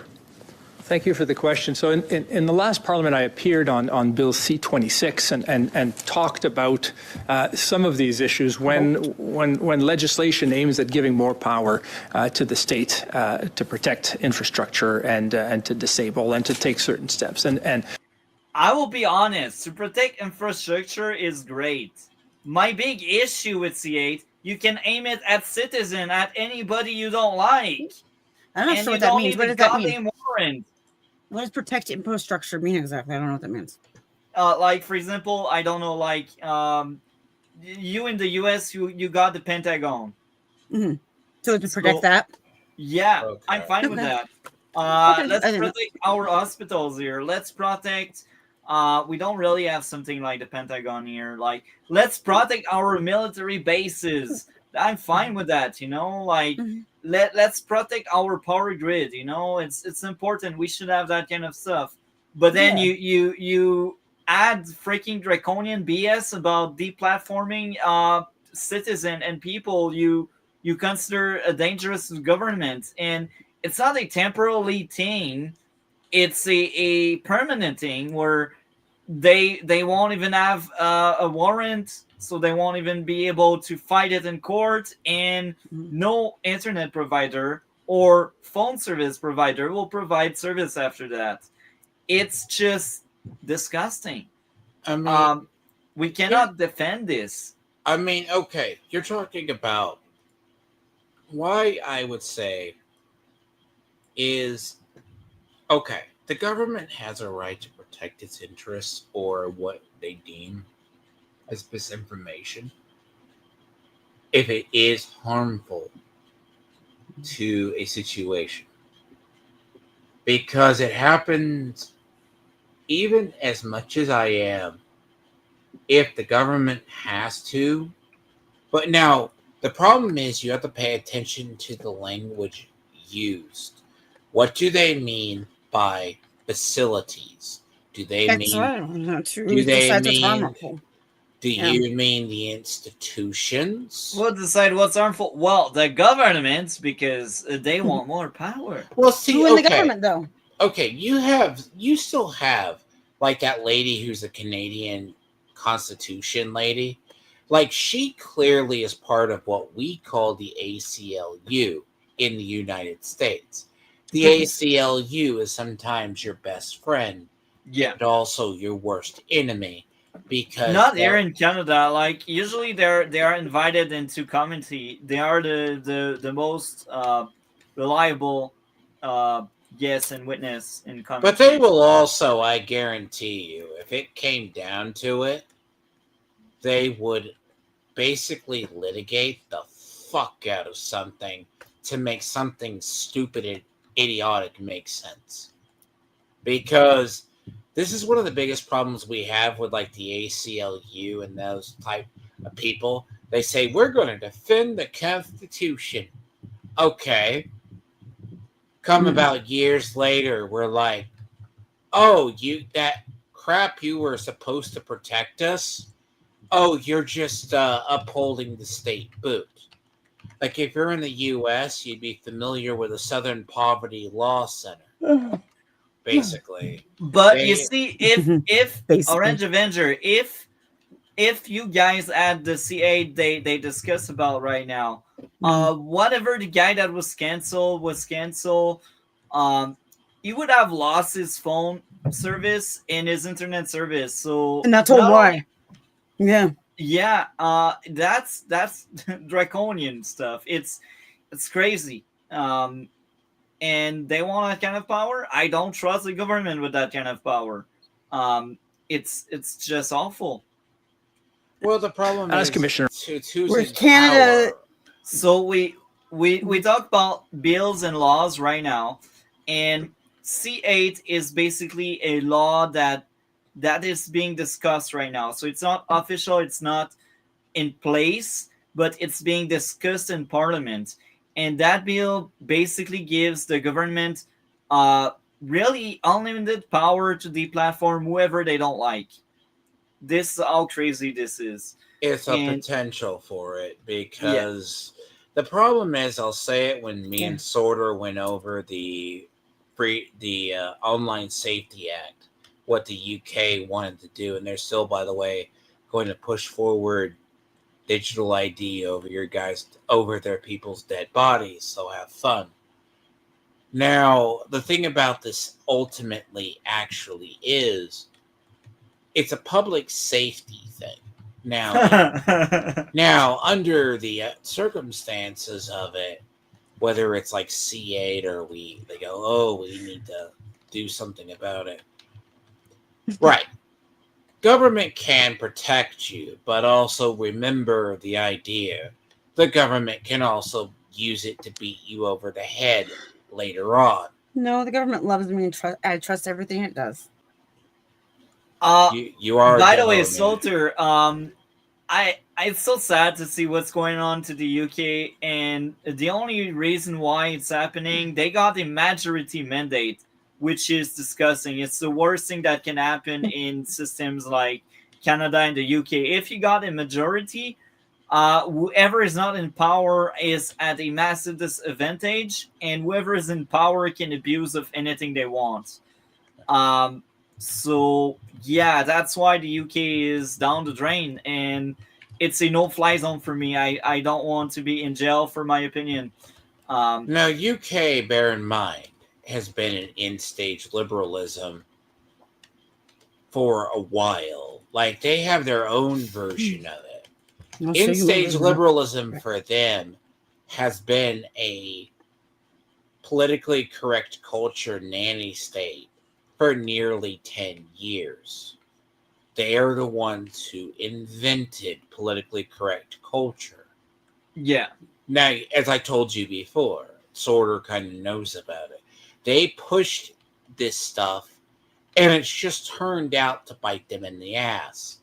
Now, in reality, it also, under these policies of being politically correct, they created a two-tier justice system. And we have the same two-tier justice system, so let's play more of that committee to hear about that guy that tries to defend his draconian law. I've always stated that privacy is not an obstacle to public interest. It's not an obstacle to national security or to strong economy. But we need to make sure that by protecting national security, we're not doing so at the expense of privacy. And so in cases like this, what I said to the committee was that we needed to put in the legislation a criterion on necessity and proportionality, making sure that the exercise of those powers is going to be tested from a privacy perspective to say, is this necessary? Does it achieve the result for which it's been put in place? And is it proportional? So that's the substantive element. And you mentioned secrecy. In certain instances, secrecy is necessary, but it should be challenged, and there should be ways for some reports to be made to appropriate authorities. It doesn't have to be necessarily to make it public, but reports to my office, reports to a national committee of parliamentarians, or other means. And so in your review of this proposed legislation, does it check all of those boxes?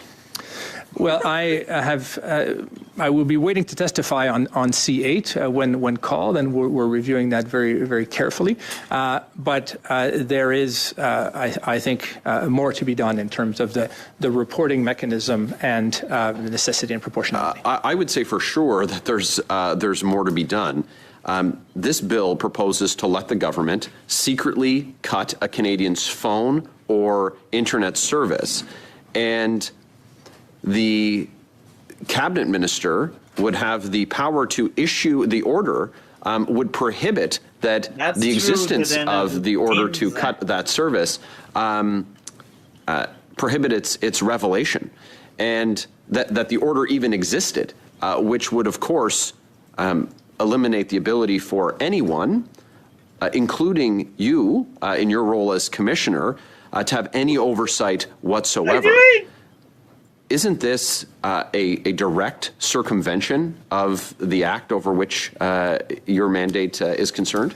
Well, that's why, again, to make sure that we're not making more difficult. There's a glitch right now. I don't know what's going on with that. So 526. Raise rights and to protect privacy, reporting to appropriate authority, even if done in a confidential manner.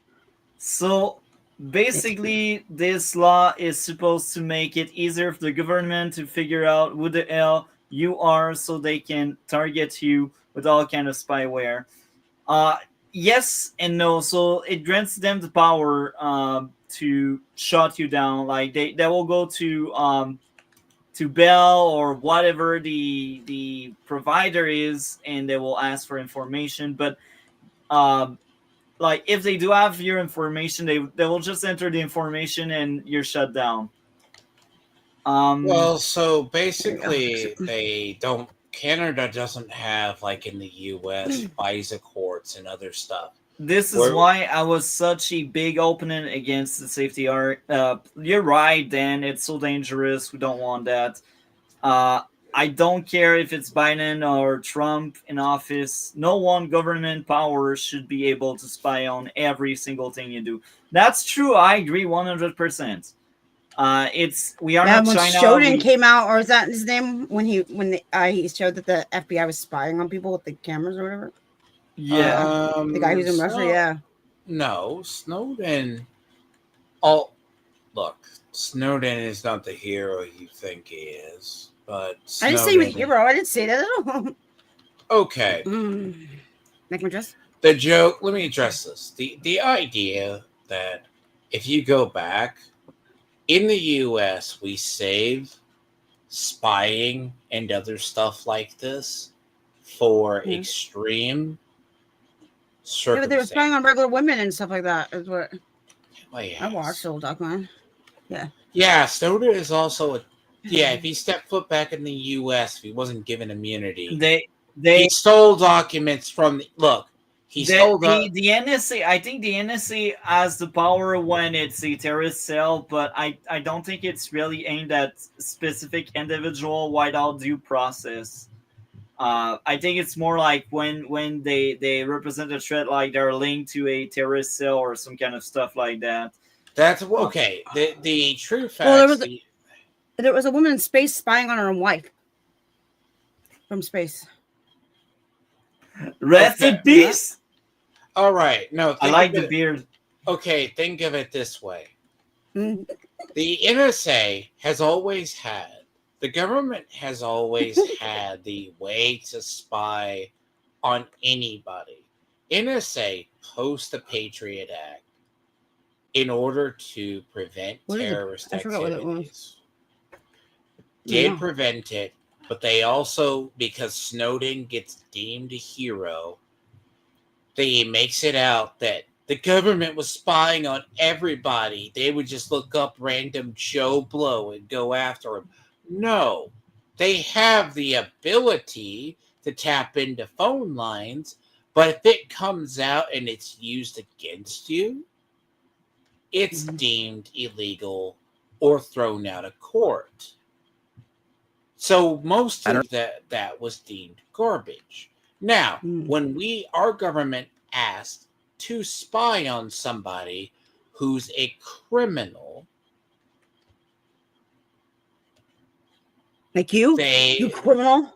So Yeah, I will also say this to Den of Tim's.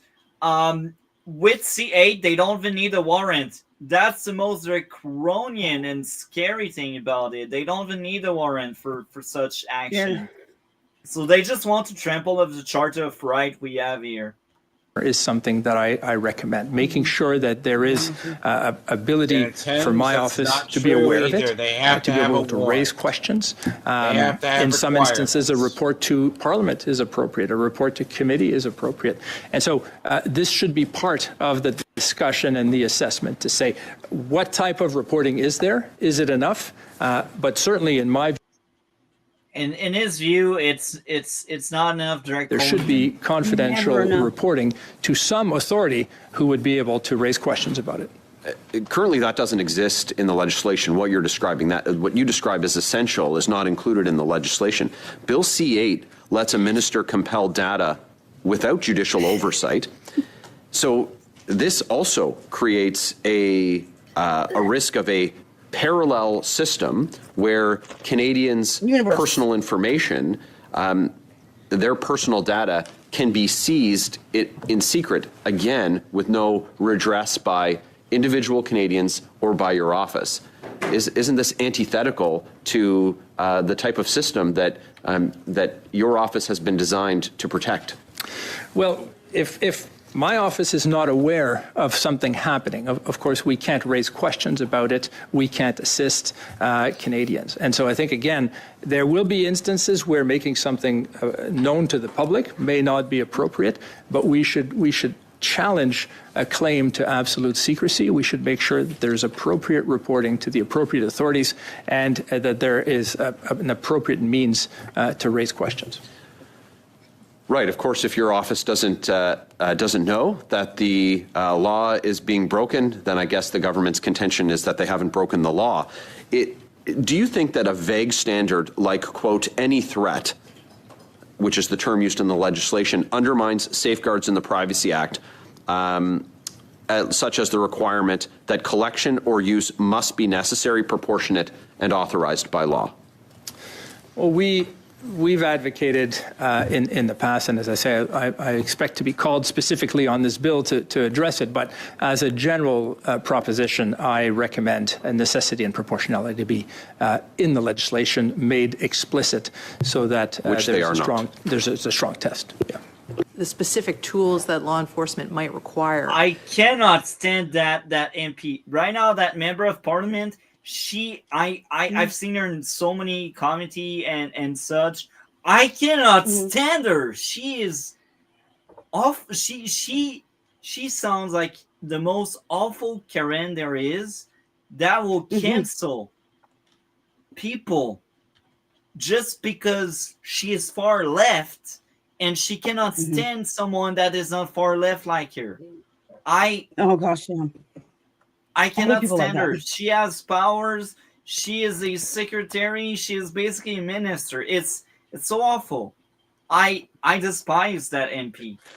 Probably as much as I despise Carney. That's all bad. That's a lot. Do you have concerns about timeliness? Do you have concerns about national security and how these interface with the privacy regime? Can you talk a little bit about that? Butthole mouth. Well, it's important for privacy authorities and national security authorities to talk to one another, to work together. So we work closely with NSIRA, National Security Intelligence Agency. And one of my goals is that we're not at cross purposes. So I don't want privacy to stand in the way of national security or law enforcement. Because I want draconian power. I don't want privacy because I'm a liberal, right? The Charter of Right. What's that? What's that?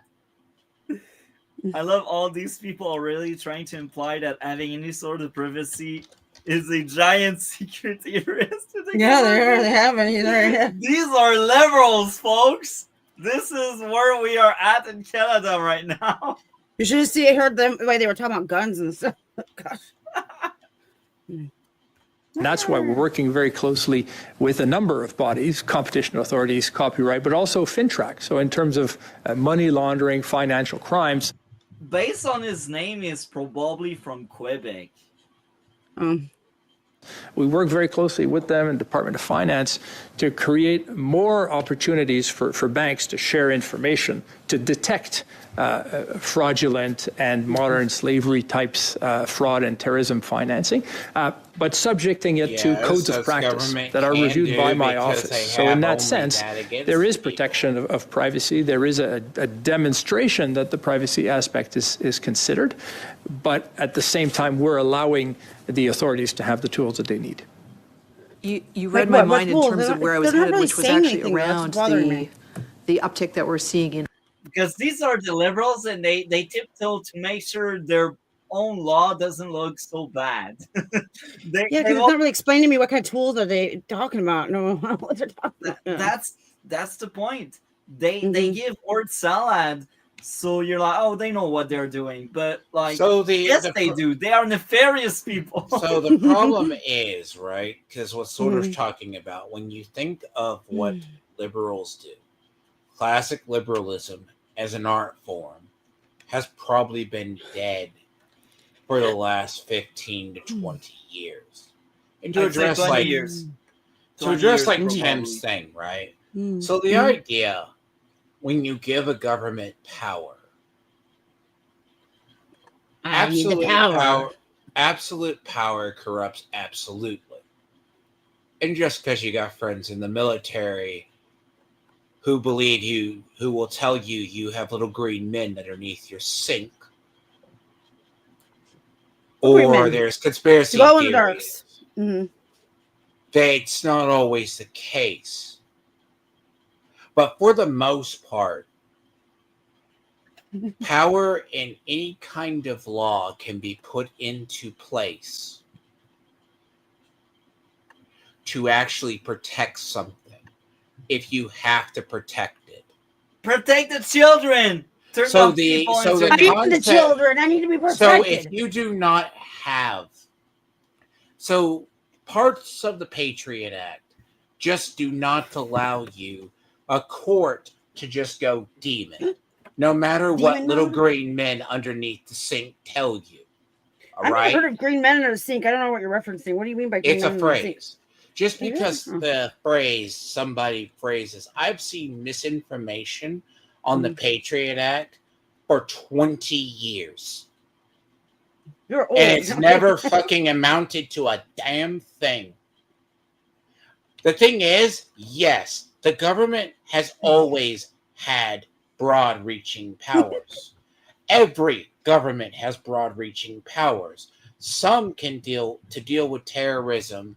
Now, the problem comes if they use said power illegally. And that's when you step in. Because half the people who are in the current military should be court-martialed. Why? Wait, why? What? Why? Why? Yeah, why? Because power. Because government. No. Because now be thankful in the military is supposed to be an institution in the United States. We've had a lot of generals. We've had a lot of people breaking laws. Oh, God, They my should voice. have been straight court-martialed over the last 20 years. But now they are protected. But Why? they serve the right powers. Just because Online one fraud. government, there's a whole thing, by the way, and I really don't like. Just because someone in the military tells you, did you know the military, we have like secret moon bases too? Did Thames get told that as well? I'm not surprised. So let's joking. You two more don't of the fight. Don't committee. fight, you two. Yeah. Okay. Online scams and how personal privacy is actually being misused and abused. And are there ways that we can do a better job of actually trying to crack down on the illicit distribution of personal information that's allowing bad actors to access personal information? I and hate that use it word, in these bad ways? actors. Well, it is Government this is the only bad collaboration actor I between know. all players. So I work collaboratively with my Activists colleagues, are the bad other actors privacy too, commissioners, by the way. but also with I'm a bad actor.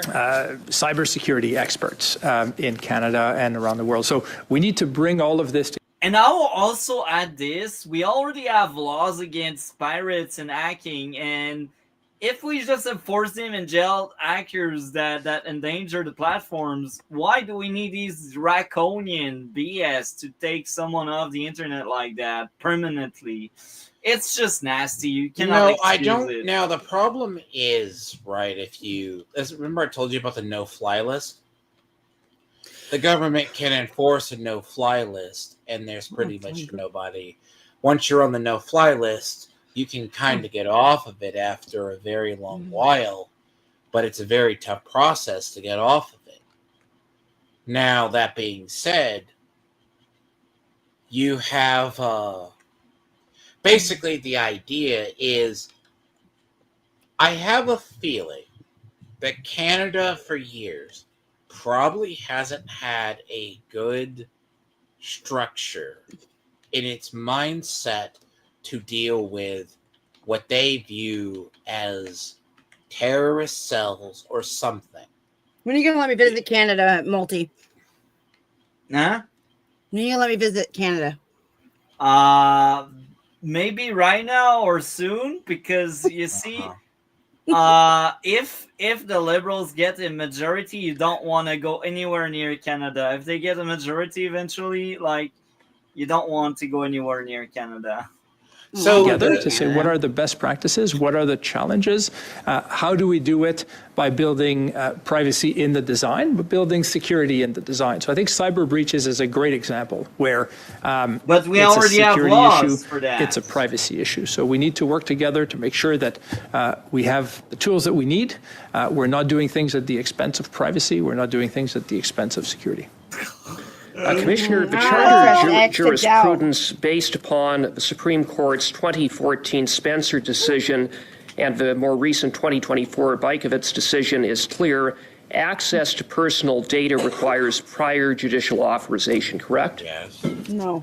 Yes, those were the findings of the court. Yes. Okay, and looking at the Bajkovic decision, the court confirmed that subscriber data is, quote, the key to unlocking a person's identity and online activity, and based upon that, the court affirmed that even IP addresses attract a reasonable expectation of privacy and therefore cannot be obtained without a warrant, correct? Well, that was a finding in that case. Again, the argument was this information is not specific enough, so we can ask and obtain it. And in the court really found that we can draw so much about individuals with these types of data points, and so in that case found that a warrant was required. Okay, well, thank you for that. And to satisfy, in order to obtain a warrant or a production order in this type of context, the standard that would have to be met is reasonable belief. Is that correct?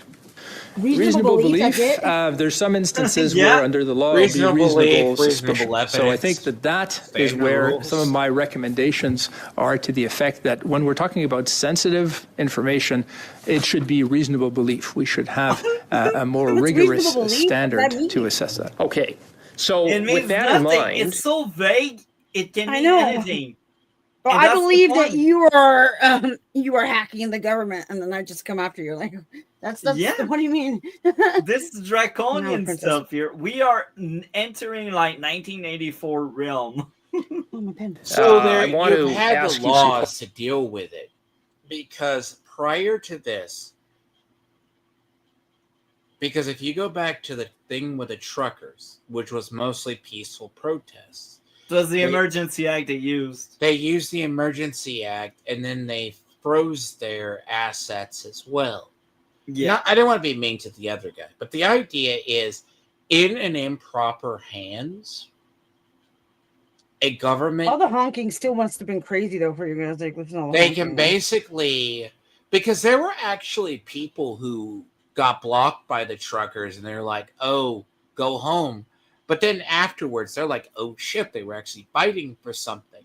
But then there's also the people who were had their entire lives ruined when they tried to say, "We're supposed to have rights. We're supposed to have this." But under in-stage liberalism, one of the first things, now I'm not saying for a true 1984 society, which Canada is closer, I still haven't read that yet. I need to you read it. need thought crimes, you need newspeak, you need a whole entire regime and other people, common people, to support it. Canada meets some of those requirements, but 1984 is just a concept. Now, when you have to slot the stuff into place and make it work, sure. Lost up in pace. Yeah. So the idea is, if they're asking for confirmation, this man is illegally hacking or a terrorist against the state or is plotting an attack, can I shut down his stuff or their stuff? Yes. You Just should. put me in control. I want to be the boss. You basically should, right, Multi? Yeah, You're and trying we to already bring- have laws like that. So, The question is... and you need a warrant as well. You should. Always a warrant for that kind of I'm going to crap. warrant you. Yeah. Are your pronoun can't stop, won't stop? I think that's dragon pronouns. I'm joking, dragon. I like inside. Questions about parts 14 and 15 of the Liberal government's Bill C2, buried within the so-called Strong Borders Act, are That was deleted, sweeping new like, yes.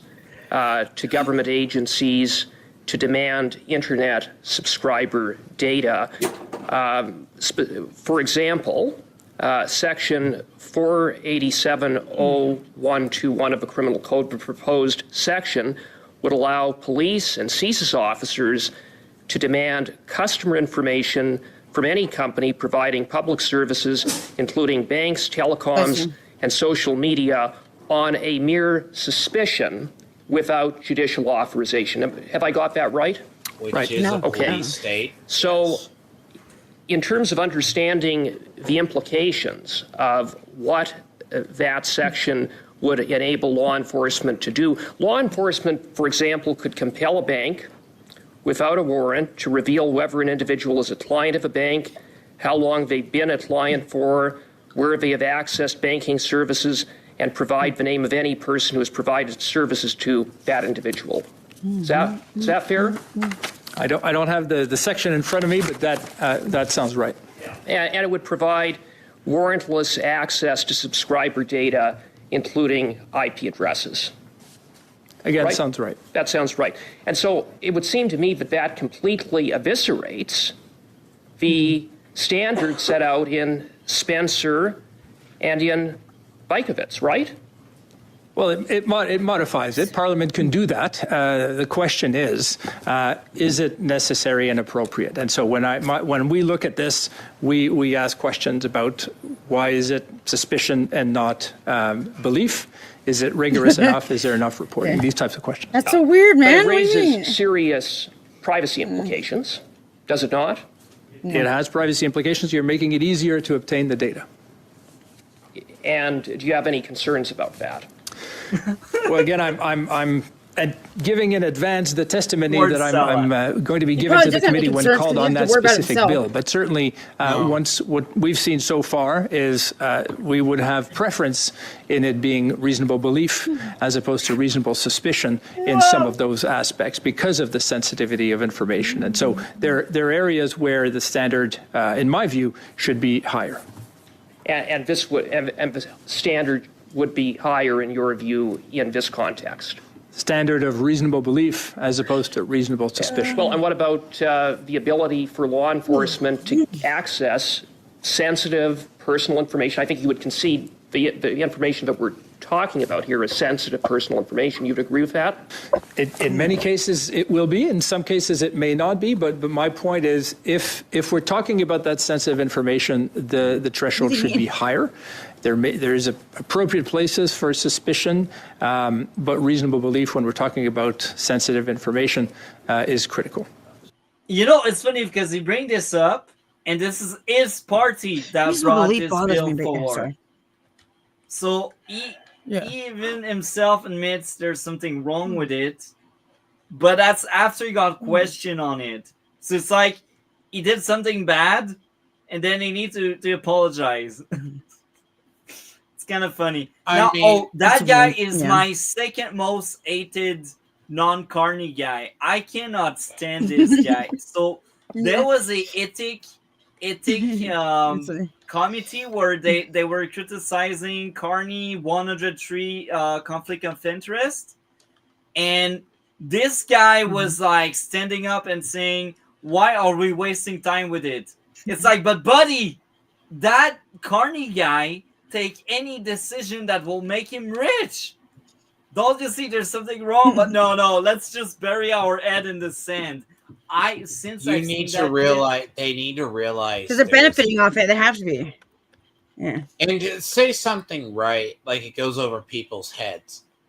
People forget for a totalitarian regime to rise to power and prominence in any nation is you need a collapse over a period. Germany wasn't, let's just take the idea. The Germans were an empire. They started arguably or played a part in to basically talk about they lost the war. They had reparations and other stuff put against them.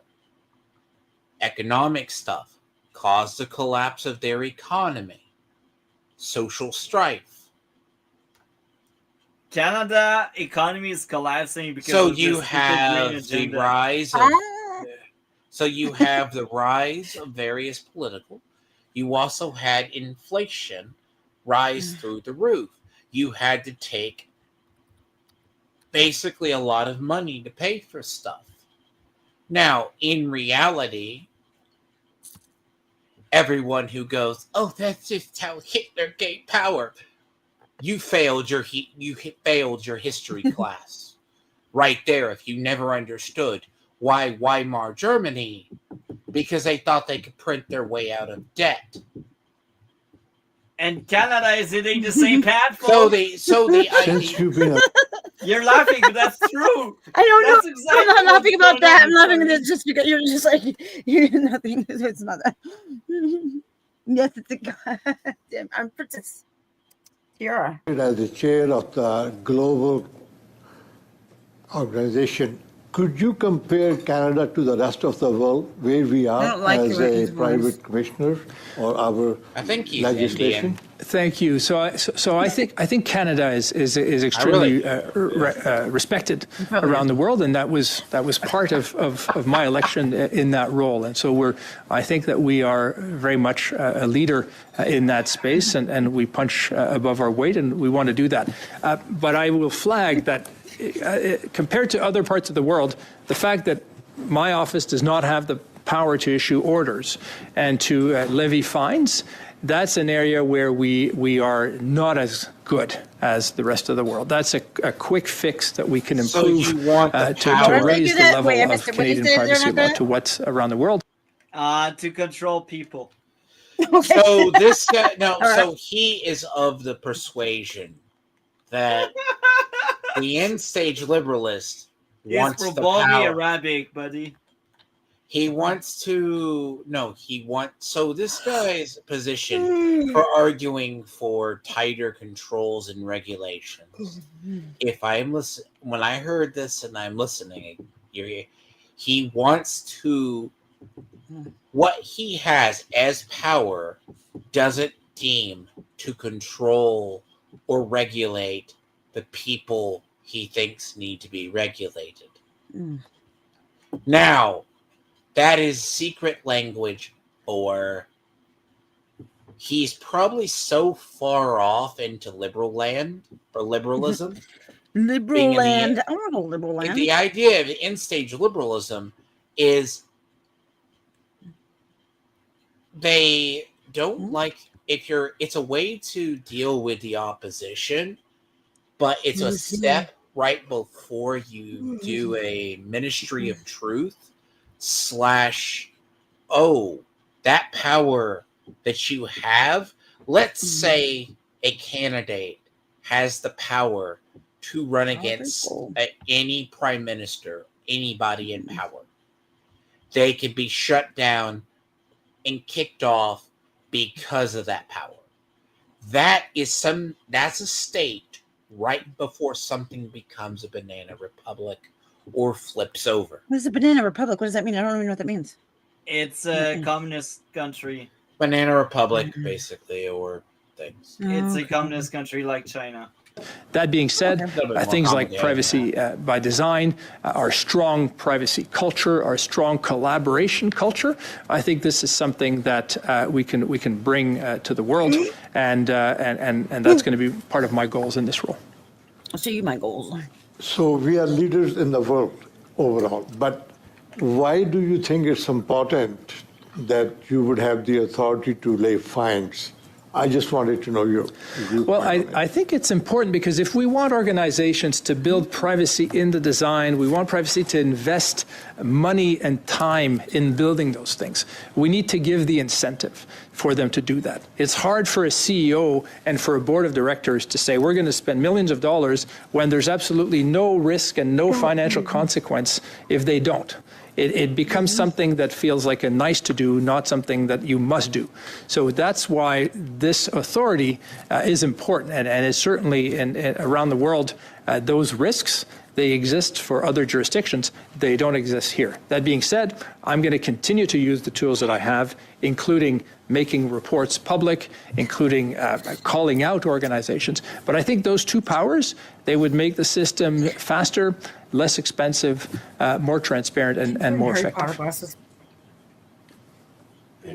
June, you announced that you would like to have a youth wing of your group. Why is it that important, and is it going to incur additional expenses to your office? I didn't hear the end of your question. We're over time. I'm going to give Mr. Saini one more chance to ask the question, but I need a very quick response, Mr. Dufresne. In June, you have asked for a creation of the Office of the because basically they have turned to speak, and now for the last few minutes it was the liberals only, and since it's committee, we need to hear about the conservative take. No, he's slow. That's what I was just saying. He's slow. So that's what. Well, they have. That's also a liberal strategy. Make it slower so you pretend you're saying something. yeah. Or talk really fast like your destiny. No, actually, like in Congress, right? We have Congress or the Senate. They have the ability to. During a debate, they have the time allotment to speak. Now, if they go a little over, they can clarify a question. It happens a lot People go over speaking time. But Private Commissioner for Youth, Canada Youth Advisory Board. Why is it important, and is it going to incur additional expenses to your office? Not significantly, no, and it's important because we need to hear the voice of youth. Children's privacy is one of my priorities. I need their perspective. I need to understand their realities, and that's what this council is going to give me. Okay. Without meaningful limits, bills like C8 and specifically Bill C8 can hand the government secret, warrantless powers over Canadians' communications. This is a serious setback for privacy. It's also a serious setback for democracy.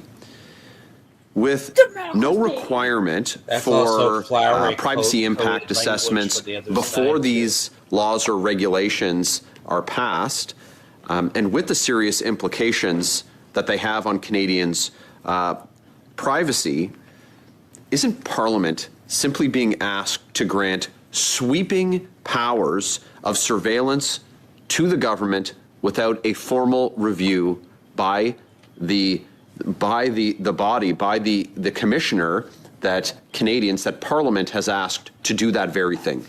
Thank you for the question. In fact, privacy impact assessment is something that Treasury Board directive requires government departments to do, but it's not a legal obligation in the Privacy Act. And this is one of the recommendations that I have made to Parliament, and I continue to make. It should be an obligation. There should be the opportunity for my office to give input before the fact when there's a major change, including legislation. So it's something to manage. There's cabinet confidences to be considered, but I would agree that that opportunity would be important.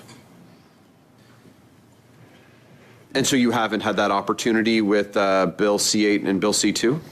We're not consulted on the specific pieces of legislation before they're tabled. We have exchanges often after with officials, and they're good exchanges. But I think earlier consultation would make our feedback more meaningful, and our feedback would happen before it's tabled. I don't think I have a tremendous amount of time left, but to continue to preempt your appearance on Bill C8 at another committee, do you have a particular amendment or guardrail that you'd like to see included in that bill before it comes out of committee? Not specifically at this stage, but I'll just repeat. Necessity and proportionality, strict criteria for the exercise of powers, and appropriate transparency and reporting mechanisms. These are the things that we're looking for. No, that noise. So, it's funny how the Conservatives are like, what's the guardrail? What protects the citizen? Mm-hmm. Nothing. Nothing. Yeah. The liberal way. And they pretend they are the party of the Charter of Right. Let's get into the final video for tonight. Let's go.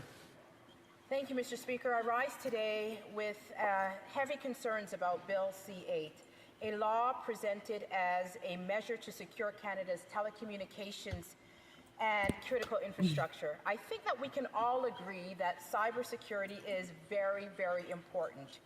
Our informational networks are the lifeblood of our economic, education, health systems, and daily lives. Protecting this critical infrastructure is essential. But, Mr. Speaker, without liberty, there can be no security.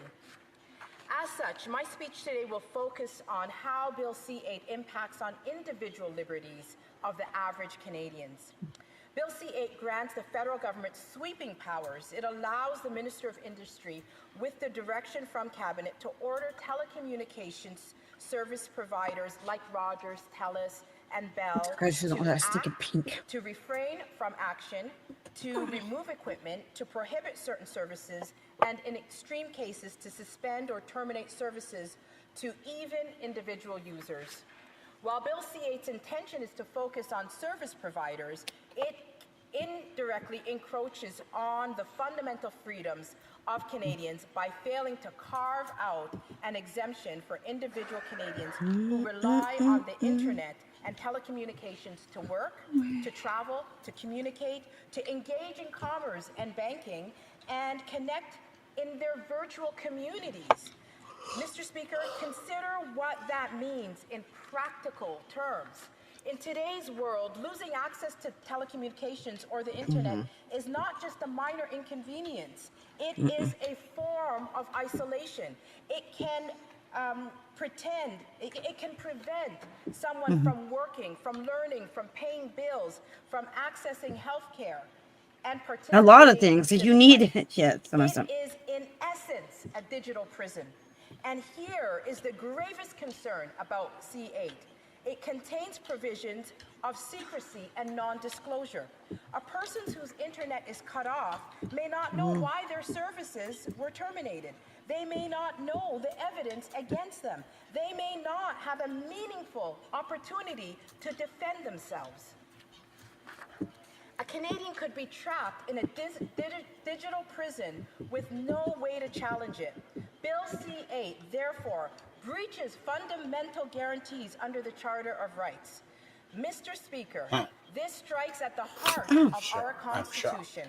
Section 7 of the Charter guarantees that everyone has the right to life, liberty, and security of the persons, and that right is not to be deprived thereof except in accordance with the principles of fundamental justice. Fundamental justice includes knowing the case against you and having a fair opportunity to defend yourself.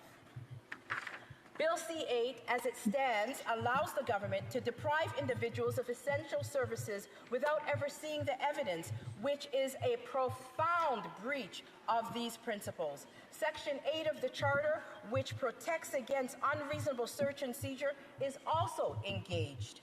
The bill also allows the government to collect private information without consent with minimal safeguards. This combination of secret orders and the lack of disclosure creates a scenario where Canadian privacy and liberty are deeply at risk. Even if national security is invoked, Section 1 of the Charter requires that limitations on rights be proportionate and necessary and minimally impairing. Secret orders, broad powers, and no avenues for defense fail this test. Canadians should not have to surrender their rights to remain secure. It's kind of funny because the Liberals, they want you to surrender everything. This is exactly what's going on. Any thought on what she said so far, Miss Sparkle? No, that isn't she fighting for it not to happen, right? Yeah, she's basically repeating herself as last time. Yeah, she's basically repeating herself as last time. So yeah, I agree with her. Like, it's not right. Yeah. Any thoughts, Dragon, on the opposition? You expect you actually have. She does have the point. You do have this, but the thing about this is as well. So like the prior guy that you see who's testifying. He's of the belief from his side that his regulatorial power potentially doesn't go far enough. Conservatives still understand there's a rule of law versus it's not a pure intent to abuse and disobey it. It's the concept of it can be misused. But there's also the idea that she does understand. There's a lot of people, they only have digital. Now, in scary language, yes, they can do it. But it should be stripped from the law and should never be taken out of the courts to suspend somebody's stuff. The problem is, let's assume it's a first reading. Yes, it is concerning, and if it violates the Charter or freedoms, which I'm pretty sure they can find a way to justify it should exist. No offense. And freedom can coexist. The government can both defend our telecommunications networks and protect the rights and freedoms of all Canadians. Bill C-8 may secure networks, but as it stands, it risks imprisoning citizens digitally and denying them fundamental justice. In so doing, it undermines the very freedoms that we seek to protect. Let us not mistake security for Nice liberty. to see you, Thames. Let us not trade Sorry the for being rights nasty. of Canadians for a false sense of protection. You're probably a fine person. Mr. Speaker, let But me you give had you a a nice sleep. concrete example of how Bill C-8 could affect an ordinary Canadian. Imagine Sarah, a citizen, frustrated with the government program that she believes was mismanaged and that was corrupt. In her frustration, she posts online, threatening to expose government corruption. She threatens to reveal secret information she has collected about the program.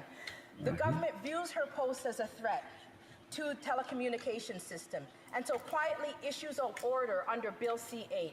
Her internet provider receives the direction to shut down her internet and phone services. And that's a law of a police state if they do that.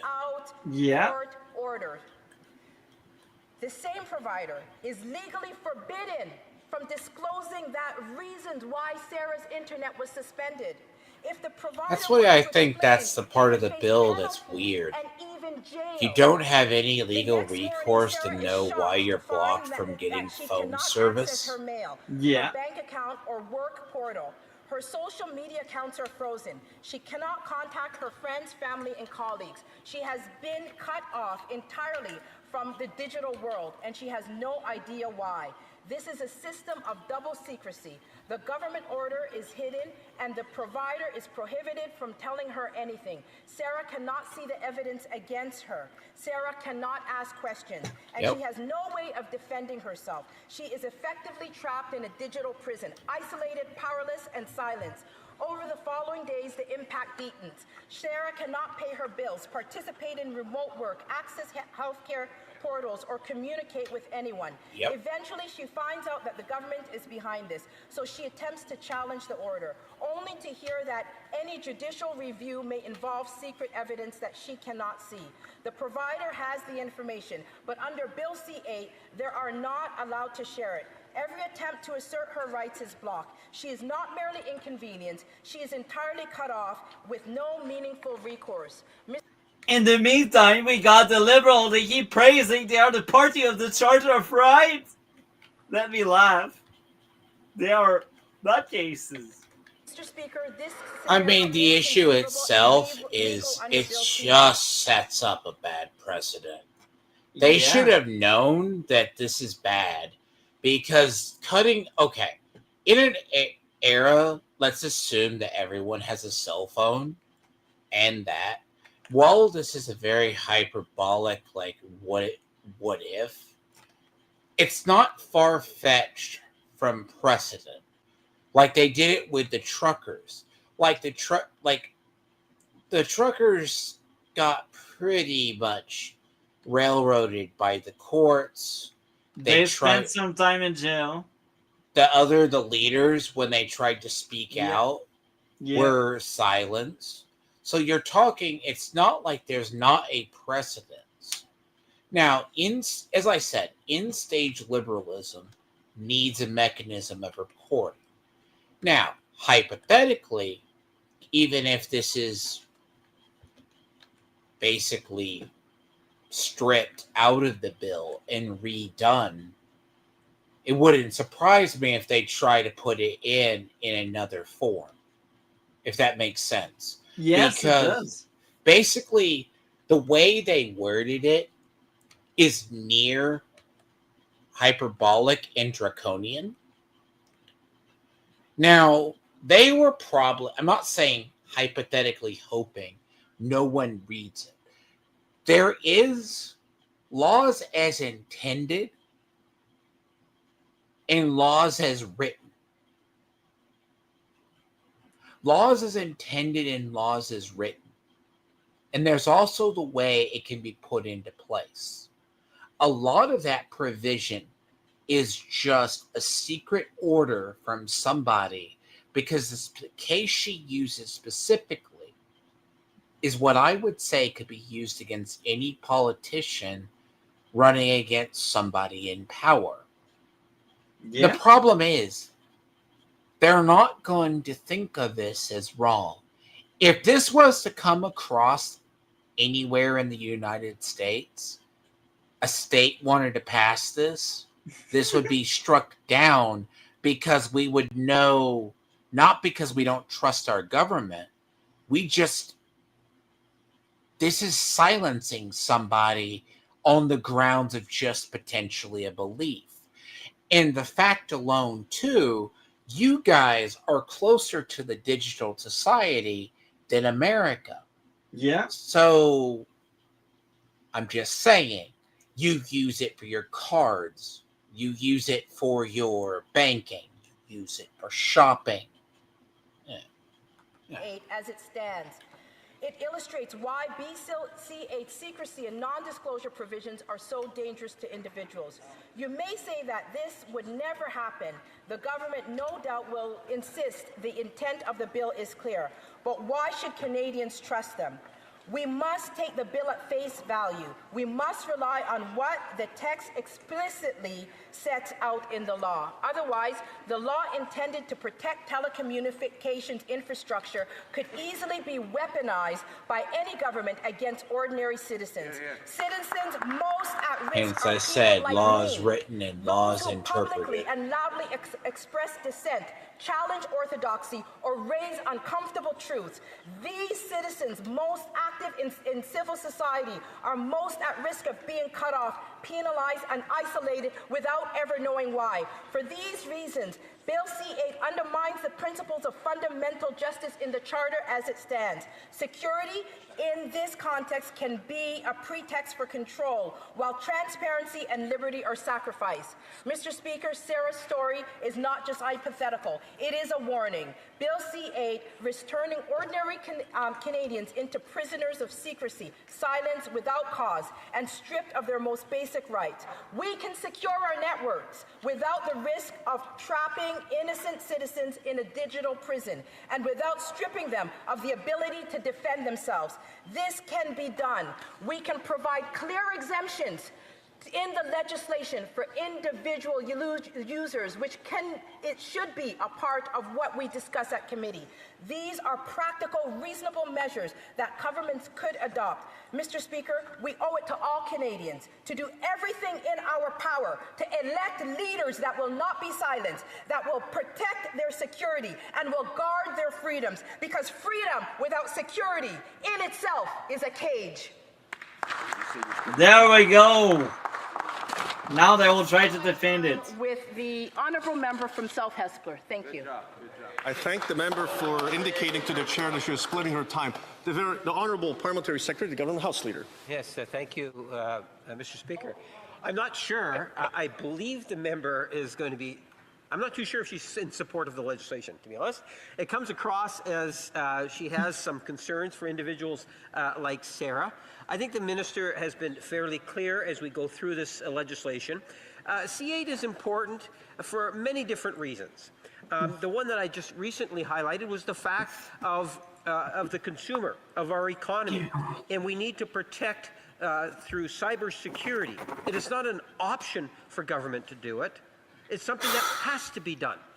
And I'm wondering if the member would not, at the very least, agree cybersecurity to protect the Canadian economy is absolutely critical, and we need to have the legislation, and maybe it's just a question of having some amendments that would address some of the concerns that the member has put forward.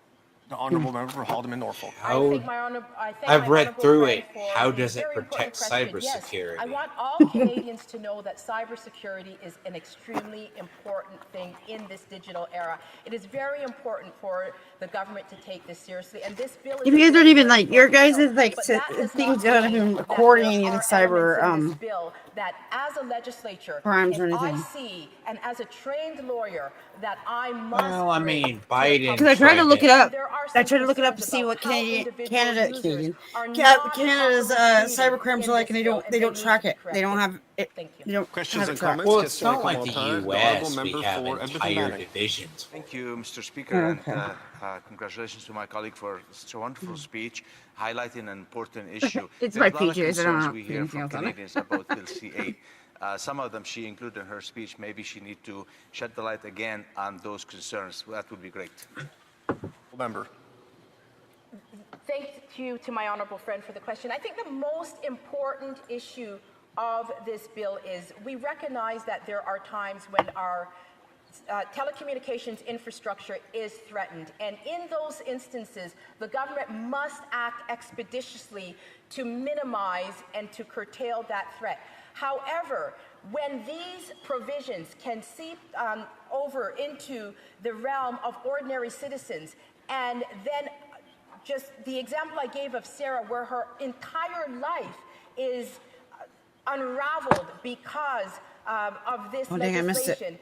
I do not believe that this should have been the intent of this legislation. And so we really need to look at the impact of this legislation on ordinary individuals, because the average Canadian needs their telecommunications in order to facilitate every aspect of their life. Questions and Well, I comments? think Ms. it's up to you that you guys can't figure out how to fix it. Secretary to the If they do Minister take it away of from you, right? Canadian Identity and Yeah. Culture. Thank you. Merci, Monsieur le Président. Thank you, Chair. I'd like to thank my honorable colleague for their speech. Now, I just want to come back on one point. You were saying it's important for cybersecurity, and you put the emphasis on Sarah's story, and of course, private life should be protected. But what are the advantages for the private citizens, and are you going to work with us in committee? Oh, I thought you said the F word. I don't know why. When Well, in fact they you were just said speaking vous, French. It is as if Yeah, you're no, it's not addressing the yourself fuck. directly Okay. to the other member. Thank my honourable friend for the question. The advantages to private citizens, security is always an advantage, but security cannot come at the expense of liberty. We have the Charter of Rights in She speaks place, really good. and it must be And I like that she respected. reads There are a her, number she of keeps provisions, her Section notes for her. 11 She's and the one that Section actually reads 12 from like notes and of stuff. Bill Yeah. Is she like she's a conservative, right? Yeah. Section 7 Yeah. of the Charter, because But it's a she always has got deprivation no of our work essential on her nose services done. without procedural fairness. She always get their Section nose And smaller. she is that's also why. a trained lawyer. also infringe Oh, on that's Section why. Yeah, I can 8 see of the that. Charter Totally see that. Yeah. because it's a deprivation of privacy against unreasonable search and seizure. Section 11, 14, 16, 18, and 19 also infringe Canadian liberties because it's a deprivation of Section 1 justifiable limits and the proportionality of any legislation upon He a speaks person's, French, freedom, don't you? Right, even when Malty? national security speak French, is right? a Yeah, I speak justifiable French, yeah. ground under Section 1. How do you So feel about like? Yeah, it's part of the. It's what they do. It's you're being mean, Greek boy. So I will tell you this, Andre, because now the clip is over. Quebec is always. Oh, it wasn't over? No, no.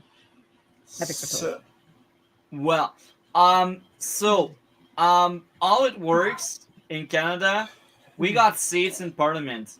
In total, it's 343 seats, and there's 78 seats in Quebec. And most of Quebec actually doesn't speak English, my friend. So they don't really have a choice to speak French in Parliament. As much as you don't like it, this is how it is. Because a lot of voters don't speak English. You should basically. Well, the problem is If they right, don't, that's what they are. That's the way English they are. is. It could be like anything. English is part of our actual thing. The idea is. Okay, so I'm looking over part of it, C8 from June 18th. Authorizes the governor in council to designate any service or system as vital service or a vital system. Authorizes said person. Shut up! Not you. Sorry, not you. Sorry. Establish classes of operators in respect of vital service or vital system. Requires designated operators to, among other things, establish, implement cybersecurity, mitigate supply chain and third-party risks, report cybercrime incidents, and comply with cybercrime security directions. Provides the information between relevant parties. And E is authorize an enforcement of the consequences. Now, that's a summary of it, which it goes into talking about how they would probably establish it. But what? Establish okay. what? Oh, how to do the thing, the security thing, or what are we talking about? Yes. Yeah. Okay. So it goes into the Bank of Canada. It goes into the Ministry of Industry. each section. Now, in reality, is it tightening or asking for the provisions to actually enforce it? Now, amongst other things, is they do have the right to cut the people off under the Telecommunications Act. But it also they can deem something as a vital industry and basically do something. Now, in the discussion, they have different sections on it. Now, whether or not parts of this are stripped out, Not even sure what it is you can get in trouble for. I don't even know what's considered a violation for on any of it. I don't know. I speak out and say government sucks. Boom, no more internet. That's actually kind of in the extreme, because I'm not saying that isn't the case. That's the kind of stuff that will happen, trust me. So I guess this was the censorship discussion of this week. Next week, we will have the final chapter of this adventure with another video, and if I remember correctly, the other one is quite long. I'm not quite sure. I will look into it. And maybe we will only cover one next week, depending how long it is. Maybe we will cover 3 if it's shorter than what I remember. But I think that one is a huge one. So with that being said, what do you have going on your end of the internet? A dragon. Probably have something with Sorter on Sunday, if nothing happens. I have my other part too from the other. Just have my normal stuff, either games going on and just whatever. The Greek boy's gonna start stalking him now. What about you, Sparkle? I don't know. I get invited. It's whenever I get invited. I don't even know what I'm doing anymore. I don't honestly know. That's tragic. Tragic. That's tragic. So yeah, that's a why? tragedy. At least I know you always let me on. Yeah, I did. I haven't showed you yet, but I did an AI with your face. I made it look like Grand Theft Auto art. So I'm gonna send it to you later. Yeah, I did that. That's you look cool. adorable. You're all smiling too. I got you a screenshot of you smiling too, so it's perfect. Yeah. Amazing. I'll send it to you later. Yeah, amazing. And on my end of the internet, Monday, I will talk about Black Phone 1 and Black Phone 2. Amazing 2 movies. Tuesday, we talk about James Bond, Die Another Day, which is a terrible movie, and The World Is Not Enough, a very underrated one. Wednesday, I think Wednesday it's Birds of Prey. That next week is a bloodbath, I swear. Birds of Prey was such a terrible movie I despise. And next Saturday, not tomorrow, like next Saturday, we finish this adventure about censorship because it's important to talk about it, because we don't want to turn into the UK. The UK sucks. It's like the worst place to be at, worse than Russia, maybe outside of the war. You know that the guy who made Skippy Toilet went to jail for overmaking Skippy Toilet? Did you know that? I didn't know. Yeah, he did. He got put in jail because the parents complained about him making that freaking toilet guy. He was in jail for a little bit. Yeah, that's crazy, huh? And with this, Black Phone. Oh, Black Phone. Okay, we're talking about that. Sorry. Is that phone doing drive-by and fent? I don't know. Wow! So racist. I like it. They had a demon thing on the strawberry soda. Is that what's in the? And it said Black Phone on it. Is that the monster that's in the movie? Yeah. And now we gotta end with this because people always miss the intro. A sack of potatoes, 1 bag of potatoes. A sack of potatoes, 1 bag of potatoes. A sack of potatoes, 1 bag of potatoes. And we are out. I like. Potatoes. Bye. He shows apple and he says it's potatoes. Apples. And with this, we are out. See you soon.